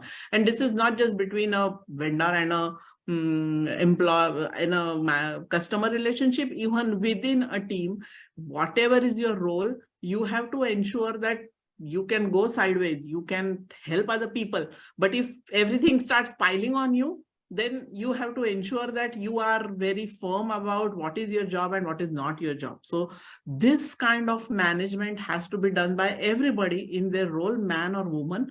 Talking about the external forces and the problems, right? We are facing a huge supply chain problem right now because of the pandemic, right? Components are not available. It is taking like 6 months, 8 months for some electronics parts to be delivered. Now, what do you do in such scenarios? How do you keep the business going? These kind of things have to be handled by a leader. And I'm sure Beena has those kind of experiences day in and day out, and how we can handle such situations. So yes, it's very important to be aware. Another aspect which you talked about earlier, I will go back to your earlier question of the break the women take because of their marriage and kids and so on. I think that's an inevitable part of life, right? If you have a child, it is your primary responsibility to take care of that child. And when the kids are very young, up to 1 year of age, they do need mother. There is no substitute for that. I mean, that's how the nature has made us. So we can't help it. In such situations, companies have to respect the requirements of the person. So there, the home comes before the job, I would say. And women also have to understand that there's no point in overarching themselves. If I have a baby who is 8 months old, I should be able to negotiate with my management saying that I will work only 4 hours, or I will work only 3 days a week, and organizations have to also be able to accommodate that, or in some cases, just take a break for a year and come back. And I have done that in my life. When my kids were young, I just decided, no, I don't want to work. I want to enjoy their growing up. So for 3 or 4 years, I did hardly any work. But I was confident when I go back, I will find work. So I was confident in myself. And when I went back and I, looked for work, people were understanding and they, welcomed me. So this break thing is very real. and organizations as well as women don't have to be apologetic about it. You know, it's a natural phenomenon, and it has to be done. So I have very strong views on that. And in my organization, anybody who has got a break because of such reasons is always welcome in my organization. Very rightly said. And I think you've very well structured the idea of change management. It's not just about the market, it's also about the customer, and it's also about your personal life. So how you manage this change, both as a person, as somebody working in the organization, as somebody facing the client? That is, you need to have a good balance with that. So Beenaji, I'd like to come to you now. We are living in the digital age today. You know, the buzzword is digital transformation. So how do you see the role of leadership evolving vis-a-vis this digital transformation that is happening across the world? Beenaji, the question is for you. Yeah, Niranjan, actually, when we are talking about digital transformation, I mean, it takes a lot to bring these transformations, because we need to balance. Because it's not only about that we come up with the digital and we don't require the human resource with us. We require both. So when digital transformations comes up, it's required to again send our team to adopt those things through trainings, understanding those part. It is very much important. It is also important that what digital transformations we are doing. What is the need of my organization? Because sometimes we come up with too much, which is not necessarily is required. So it's important that we understand our own organization requirements, and basis of that, we bring those digital transformation, which should be helping to our team to make their work easy, not to make their work difficult. Because I have been gone through in my journey many times, we come over with some kind of modules, and then it is been stopping the work of our people, sometimes stopping the innovations what they need to do. So we need to be mindful when we come over with this kind of digital transformations, that what we need and how we can develop. So it's important we involve our teammates, we involve our technicians, we involve our blue collar workforce, including all the workforce at all the levels, and understand the need, that what we are looking forward to make our life easy when we have been working. And that's how I would like to utilize that digital word rather than creating and stopping the innovations of our good human resources. Very well said. I think digitalization at the end of the day is a tool. It is an instrument. What is more important is achieving the business goals. And like you said, we should look at it only as a tool, how we take it ahead and use it to achieve our organizational goals, not just have it for the sake of it. Yep. Sujata, the digitalization and technology is something very close to what you do. IoT is something that you work on a daily basis. What are your views on it quickly? Yeah, so I fully agree with Beena. Business comes first, or business requirements come first, and technology is just an enabler to fulfill those requirements, right? And I have seen, I mean, as you said, I work on this subject or work in this area day in and day out. So yes, one of the things which I have found in organizations, why digital, and this is not the subject of today's discussion, but just since we are on that topic, why many digital transformation or Industry 4.0 projects fail is because the involvement of the users, the shop floor people, the production, the maintenance is not there from the conceptualization of the project stage. You know, the project is conceptualized by somebody, maybe IT or maybe some consultant or someone, and after it is deployed, the users, you know, feel that it is something which has been thrown at me, and I'm not, you know, involved in its design, its implement, its idea, and so on and so on. This is something I don't need, or I don't want, or it is more than helping, hampering my day-to-day working. And this is one single thing, if taken care of, will definitely help, because Industry 4.0 is not just hype. It's not just, you know, for the conferences and this thing. It can really help organizations. It really has the ability to help the organizations from at all levels. But if implemented properly, it will help. If not, it creates more hindrance than this thing, or it creates more perceived hindrance, I would say, many times, you know. Absolutely. So, Yeah, yes. true. It is a tool, and its efficacy depends on the way you use it. Yeah, The exactly. organizations need to understand how to use this. So we have the last 3 minutes for this panel discussion. Now I have 2 quick questions for you, and I'd request you to answer them quickly. First question, I'll start with Sujata, you itself, since you are here. When I started my journey as a professional, the first thing that I was told is that don't become irreplaceable, because if you become irreplaceable, you will not grow.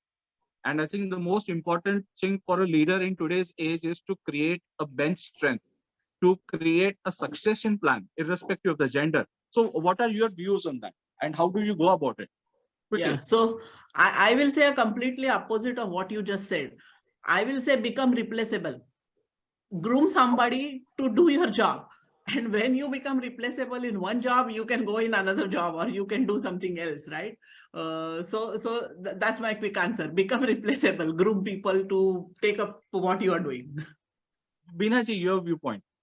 I will say that very quickly that if you would like to grow, you need to have your succession plan ready. Then only you can grow. So always try to work that how you can bring more and more leaders in your team so that you can grow further.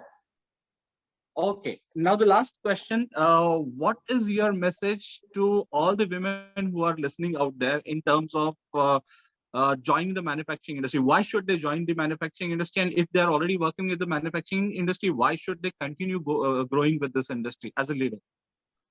First and foremost, I will say that don't have a fear that there is something different in the manufacturing. It's about your interest and the field what you have choose. So you should strive on those aspects. My always advice to the women is that sometimes we need to be your own role model. You don't require to find the role model. Don't shy away from something just because you think that there are no women on that particular role. I mean, you need to become your role model, be strong with your mind, create your competencies and the skill sets. You will do wonders and wonders, and sky is the limit. I think we have a huge opportunity in the manufacturing sectors if anyone would like to do the career. Amazing message, that be your own role model and sky is the limit for you. Sujata, what are your closing views? Yeah, so I will say that, today manufacturing, and in that I will make the subset of industrial automation, which is my, field. So these two fields are really, really very important for any country, and especially in India. And industrial automation is really becoming the center stage because of all this digital transformation and so on. So if you are interested in these fields, if you have passion, it is both for girls and boys, or men and women, that if you have passion, if you have interest, then please get into this field.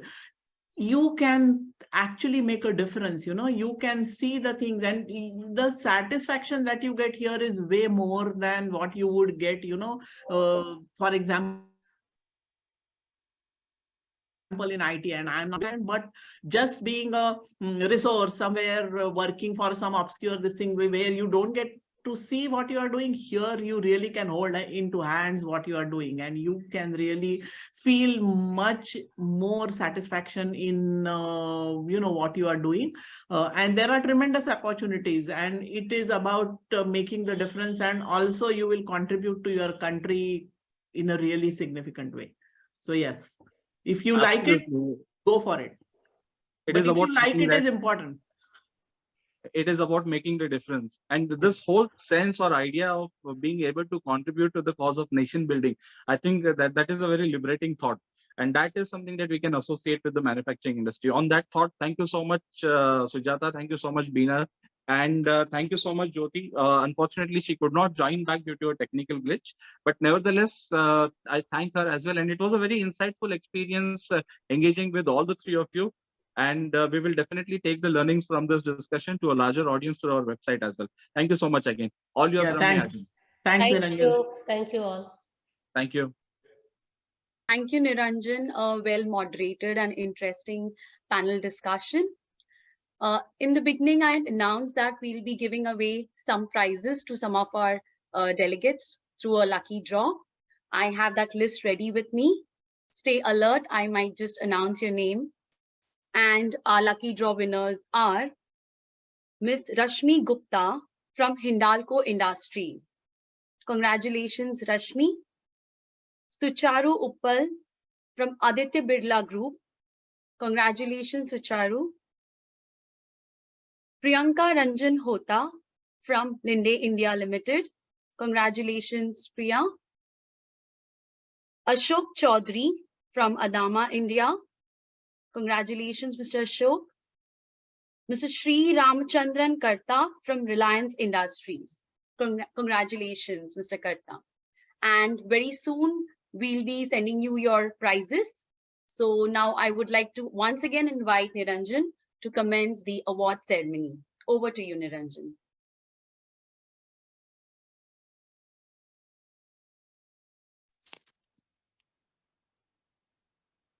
Thank you so much, Ramya, once again. As my colleague Ramya mentioned, it is now time to announce the names of the winners of the Women Aces of Manufacturing Awards 2022-23. Remember, people, that this initiative is all about highlighting the significance of nurturing a diverse and inclusive workforce in the manufacturing industry. And we are doing it by recognizing and celebrating the industry achievers. Well, we are all aware that Indian manufacturing is extremely diverse and complex.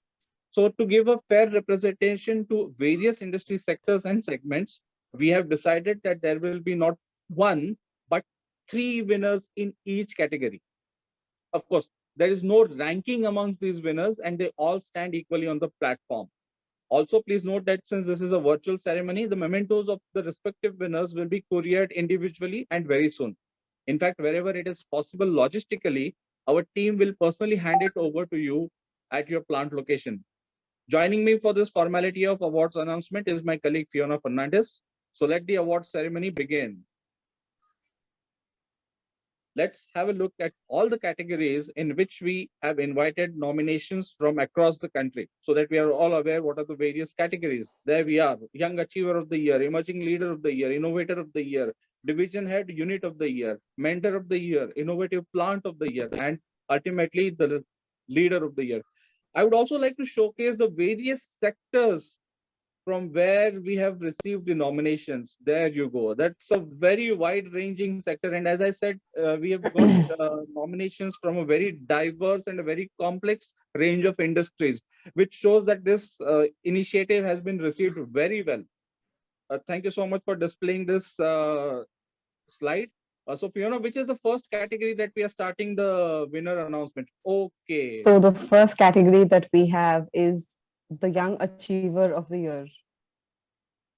This first category is for those that we have considered who are achievers with exceptional work done within less than 10 years of professional experience.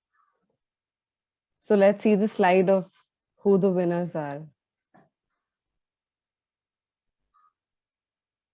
Okay, there are the 3 winners in the Young Achiever category. Before you read out their names, I would like to tell our audience here that this was the most fiercely contested category, having the maximum number of nominations. So Fiona, you can read out the names of our winners here and also share a few lines about them. Sure. So to start off with, we have Anu Tripathi, Deputy Manager Technical Services, Tata Chemicals. She has been highly instrumental in setting and establishing enhancing operational efficiency through theory of constraint project, also led the commissioning of equipment and stabilization of few major equipments, such as evaporators, sugar dissolutions, and its process automation. She has contributed greatly towards the commissioning of the 5,000 TPY FOS plant and 22 MT per day of inverse syrup. Moving on, we have the second winner, that's Apurva Tiwari, Manager, Battery and Paint, MR, Ola Electric. She has 7.3 years of work experience in car, tractor and two-wheeler manufacturing industry in various profiles like manufacturing engineering launch, quality, manufacturing processes, production, and so on. She has worked even double shifts at the time of line setup and commissioning for the battery shop. Our third winner for today is Suryakala Nair in this category, who is the lead process engineer, Huntsman International Limited.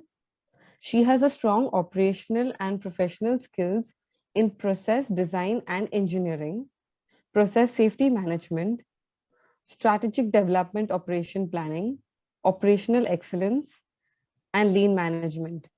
She's also very well versed with continual improvement methods like structure problem solving, lean management, tier methodologies, value stream mapping, and so on.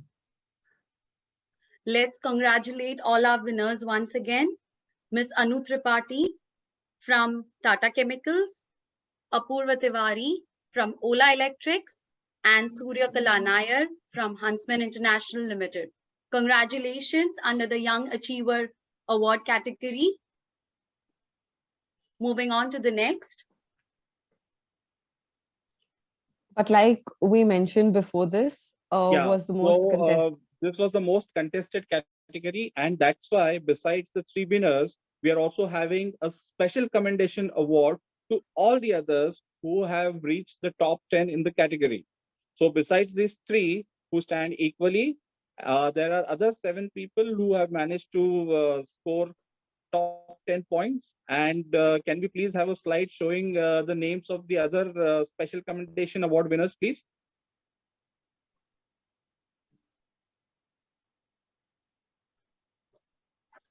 Well, to read out the names and companies of these winners, we have Sushri Mund, MG Motors India Private Limited, Khushbu Kumari, Waptec Locomotive Private Limited.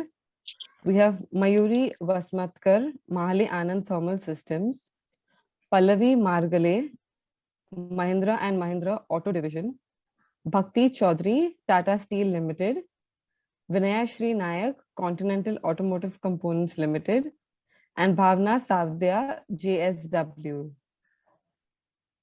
Heartiest congratulations to all these 7 women young achievers who have received this special commendation award for the Women Aces of Manufacturing 22-23. Fiona, can we have the second category for the day, please? Yeah, so moving on, the second category that we're looking at today is the Emerging Leader of the Year. For this category, we have considered achievers who have done excellent work over a period of 10 to 15 years.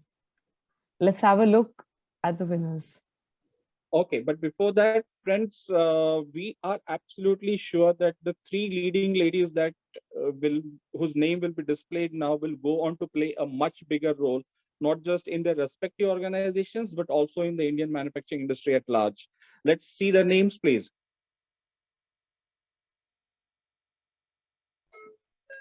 So to start off, we have M. Kundwai, Group Manager Operations, Caterpillar India Private Limited.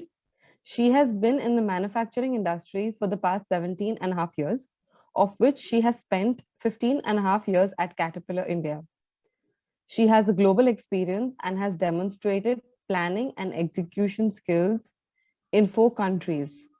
She is passionate in learning and bringing in technology solutions through automation and training others to think so that it can change culturally. The next winner is Sinchana Nuji, Head Project Management, Deepak Group.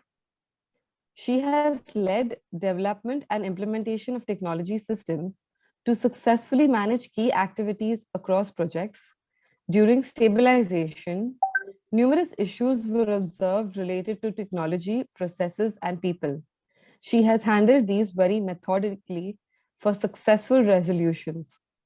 For one of the largest projects, she has championed the role of the project leader and has also managed several scheduled risks and successfully coordinated critical external and internal stakeholders and supported in managing top stakeholders, which were namely the board committee.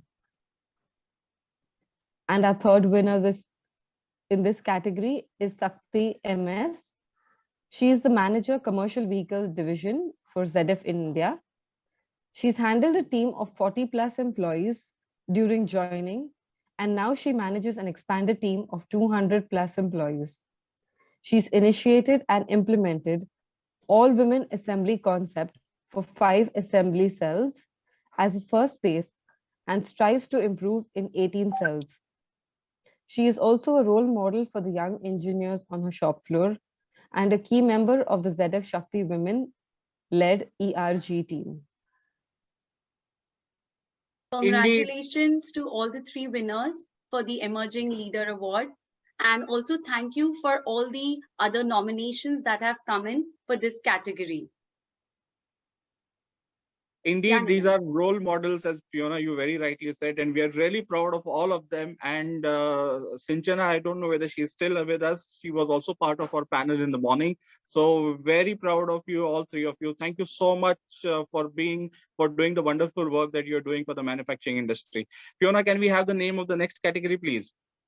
The third category that we're looking at is the Innovator of the Year. For this category, we've considered achievers who have done breakthrough work in their respective fields. Indeed, the next 3 names that you're going to see are literally high flyers. They are powering their organizations to greater heights. But before we see their names, I must reiterate that there is no ranking amongst these or any other winners. They all stand equally on the platform. So let's see the winning names in the Innovator category, please. There we go. So we have Seema Chopra, Chief Data Scientist and Technical Fellow, Boeing, India. She develops end-to-end AI solutions for commercial and defense aircrafts and manages multidisciplinary global dispersed teams at Boeing Business and partners. She has been granted 6 US patents with an additional 14 patents pending in the United States and India. She has registered 10 trade secrets and published more than 35 articles in international technical publications, advancing global knowledge in such fields as artificial intelligence, data analytics, machine learning, and fault and prognosis to her name, and has also authored a book chapter on smart manufacturing using AI. The next lady we have in this category is Divya Kurapati, founder and director, N-Space Tech India Private Limited. She is a research scholar in satellite communication and has founded the company N-Space Tech in December 2020. She has a vision to make satellite technology more accessible as well as affordable in India for both commercial and research purposes. On 18 November, N-Space Tech sent its payload Lakshya Sat-2 to space through India's first private rocket Vikram-S, which was developed by Skyroot Aerospace. And on 15th March, a payload Lakshya S-80, designated and developed by N-Space Tech, was sent to the stratosphere to an altitude of 26 kilometers from the UK by B2B Space Company with the help of a high altitude balloon. The aim of this mission was to monitor various parameters of the stratosphere. Moving on, we have Neha Sharma, who's the CEO and founder, Vijnata Private Limited. She has founded a company which specializes in manufacturing of lithium batteries and electric bicycles. Founded the company which specializes in batteries for electric vehicles, which is e-bikes, e-scooters, e-rickshaws, etc. Medical device batteries, GPS, solar streetlight batteries. The company also specializes in manufacturing of electric bicycles. The Vijnata e-bikes are perfect eco-friendly bikes and hassle-free when it comes to communication within the city traffic. Wonderful. Congratulations to all these 3 innovators. I'm sure you will be filing a lot of patents for India and you'll be shining India's name brightly in the segment of innovation. Thank you so much, ladies. We are really proud of you. I think the next category is Division Head or Unit of the Year, right, Fiona? That's right, yes. Yeah, can we have the name and of the category? For this category, yes. So that's the Division or the Unit of the Year. For this category, we've considered achievers with more than 15 years of exceptional career experience. Okay, and this category is truly exceptional in every sense. In fact, this category is special not because it includes just 3 super individuals, but also one fabulous unit. Therefore, in this category, you will see not 3, but 4 winning names. Can we see the names, please? Okay, there we go. So to Wonderful. start off with, we have Kavita Kaushik, Head of Quality and Six Sigma, Cummins India Limited. Kavita brings an extensive experience of over 28 years. She's been part of the Cummins Group itself for more than 15 years and has led various functions, including supplier quality, Six Sigma, and business unit quality. Prior to joining Cummins, Kavita has worked with various organizations like Alfa Laval and Tata Johnson Controls across operations, quality, and customer-facing roles.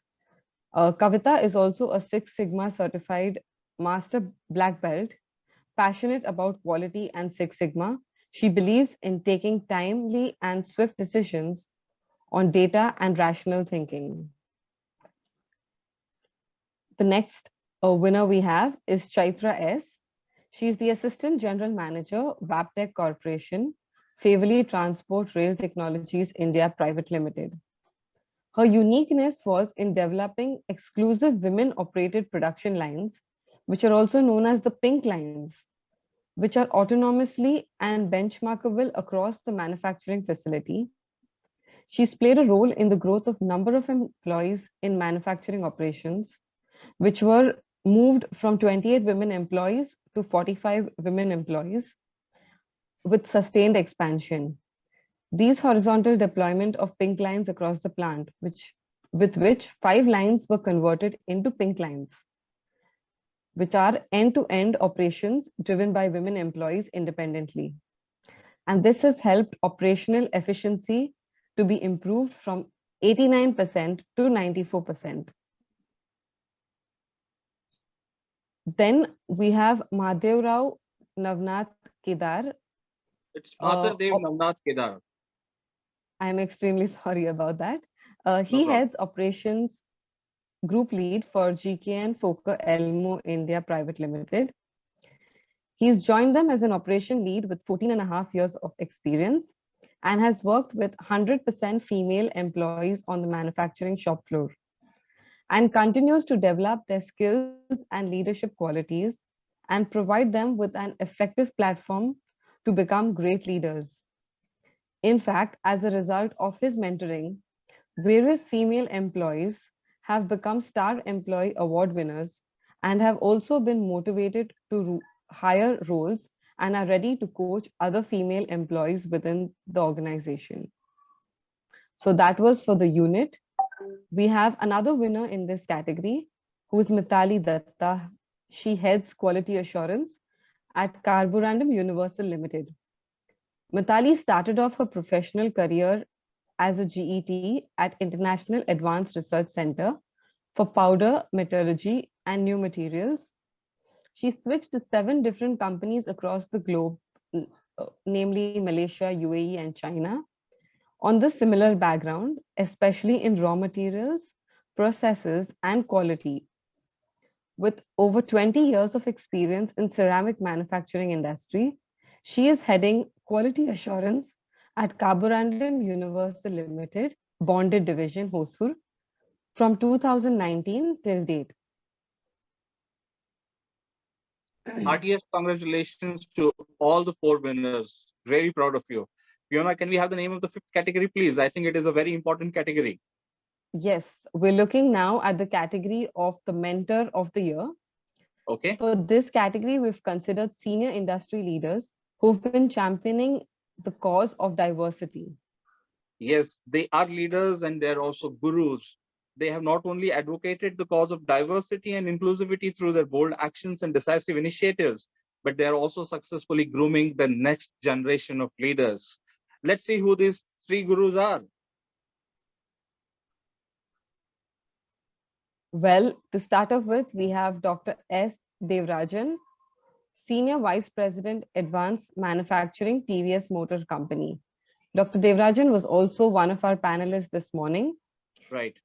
He's been working with the TVS group for the past 39 years. He's been instrumental and has created multiple platforms for employees to connect, like the learning conventions, symposiums, employee hackathon, women in tech, etc.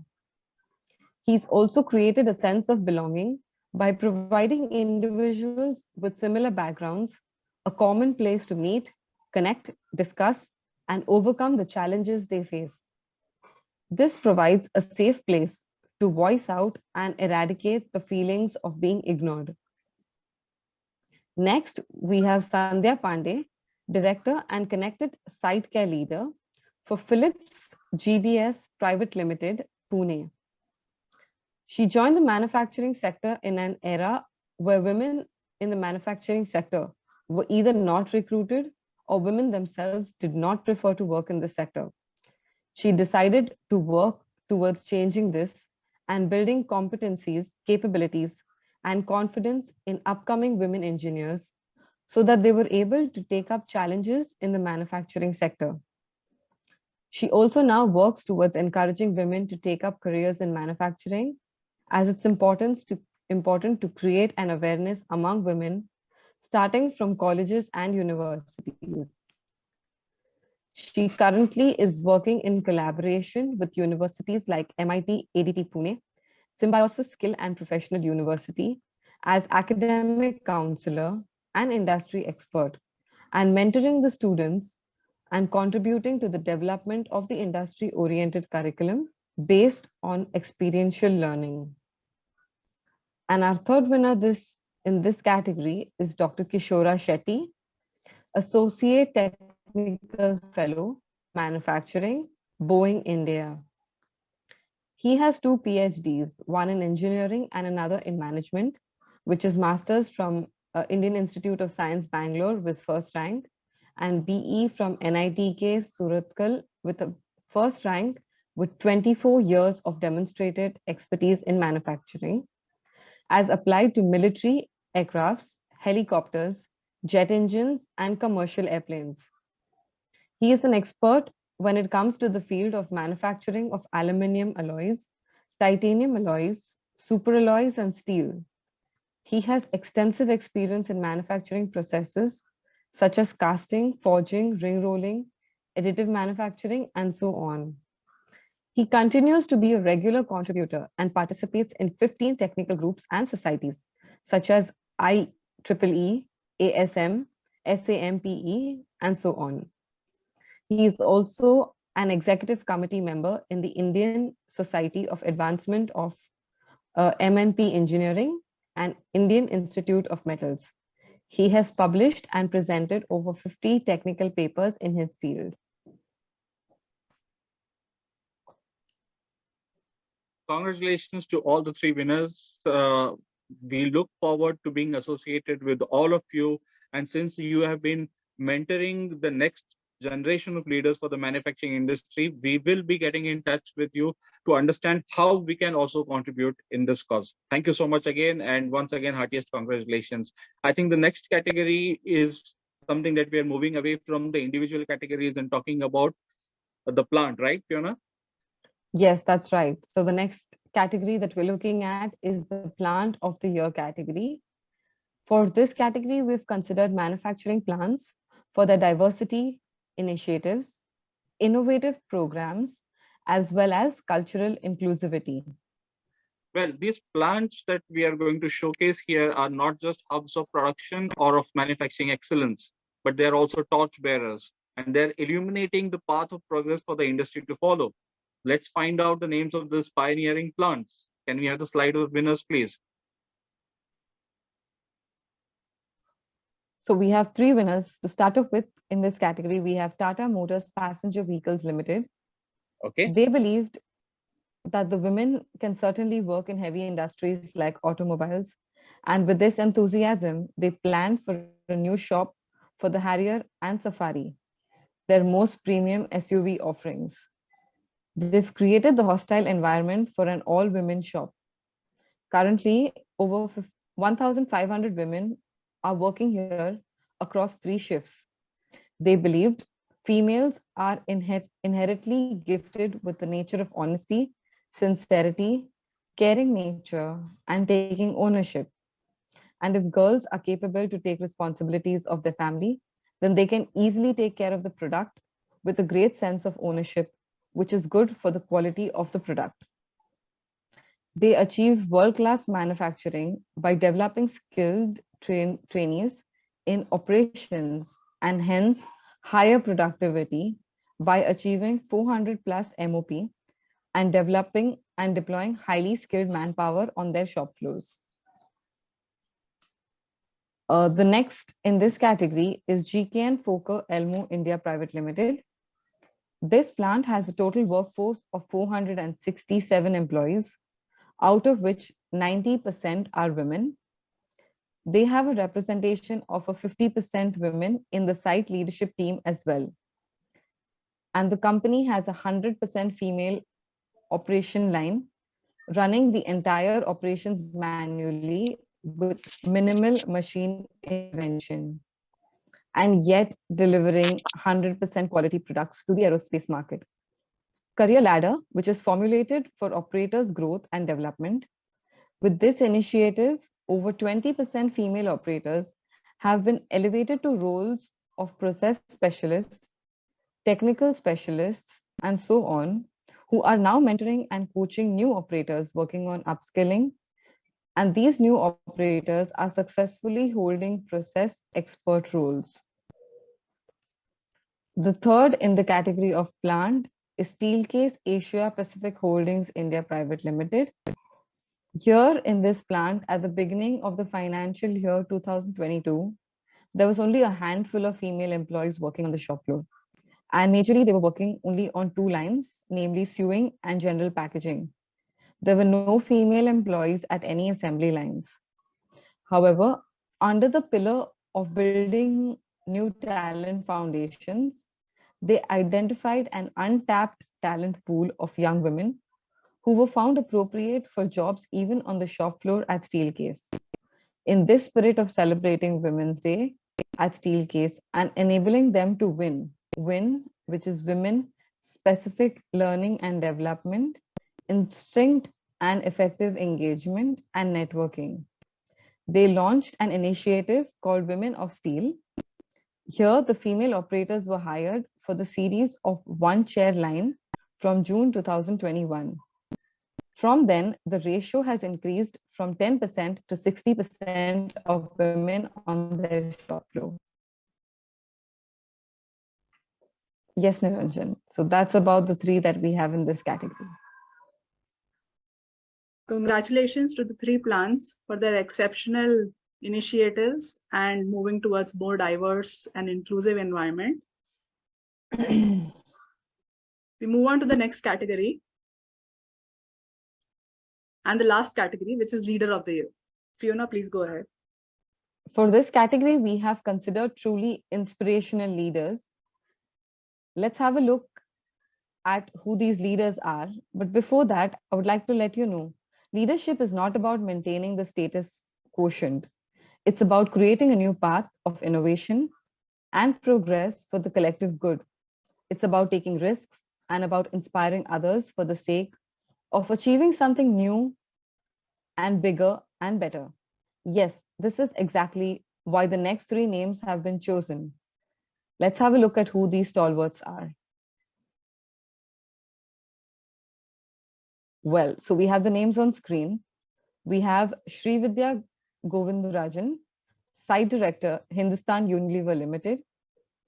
As a factory manager of a 100% export factory in Kandla, during the period of 2017 to 2019, she played a key role in reconstructing the plant operations by developing and implementing a solid 3-year strategy to convert a closing factory into a highly performing top factory in Unilever South Asia.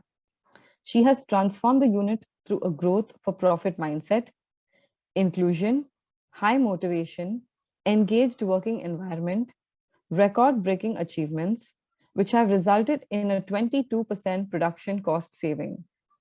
She is currently leading digital manufacturing agenda for South Asia factories to drive digital factory transformation.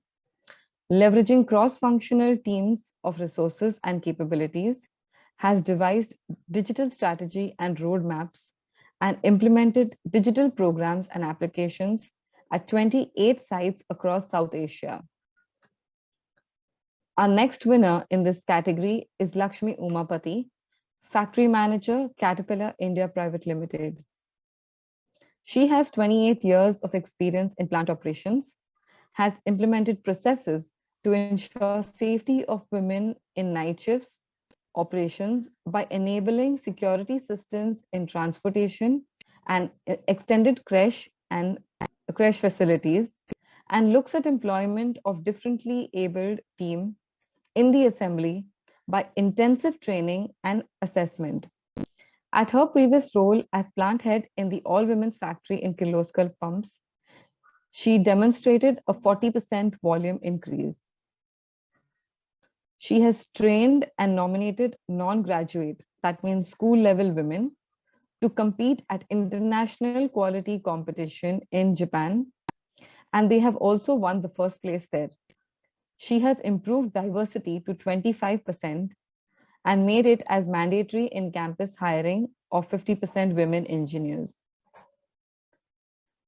Our third winner in this category is Sneha Raju Israni. She is the General Manager Operations for Mahle Anand Thermal Systems. She is Vice President and Head of Operations at this company and is responsible for the operations of 5 plants of Mahle Anand Thermal Systems. She has over 23 years of diverse experience in OEMs and the auto component industry. She has domain expertise in operations, global supply chain management, operation excellence, quality system, program management, project planning, and execution. These are her proficiencies. She has set up 6 manufacturing locations across India in the span of 23 years. She is responsible for handling local and global supply chain, which consists of 203 supply partners. Thank you, Fiona. With that, we come to the end of our categories. A big congratulations to all the winners and all the people who sent their nominations for the Women Aces of Manufacturing Awards 2022-23. We are truly proud of each one of you. Keep inspiring us with your amazing work and awesome achievements. Winner's name will also be announced across our social media channels as well as on our website. And if you're wondering who am I am Amita Trivedi. I'm the CEO and co-founder of Pro MFG Media. And don't forget to follow us on our LinkedIn page. Friends, it has been a pleasure hosting you all. We started this initiative with a mission, and that mission will continue. I must take this moment to thank our presenting partner, the Aditya Birla Group, for championing this cause of diversity and for building this platform with us for recognizing women achievers. A big thank you also to our association partner, NASSCOM Center of Excellence, and to our knowledge partner, CMTI, C4I4, and IIT Indore Drishti Foundation. We are grateful to all of you. I must also express my gratitude towards the Indian manufacturing industry for overwhelmingly supporting the initiative. It would not have been possible without you. So stay with us, connected with us, and we continue to identify and honor some of the brightest and biggest achievers from the world of Indian manufacturing. We feel that this journey has just begun and it's a long way to go. So congratulations to all the winners. Thank you to all the speakers and panelists who joined us today. A big thank you and gratitude to all the participants and attendees who have joined us on this conference and award ceremony. Thank you. See you next year.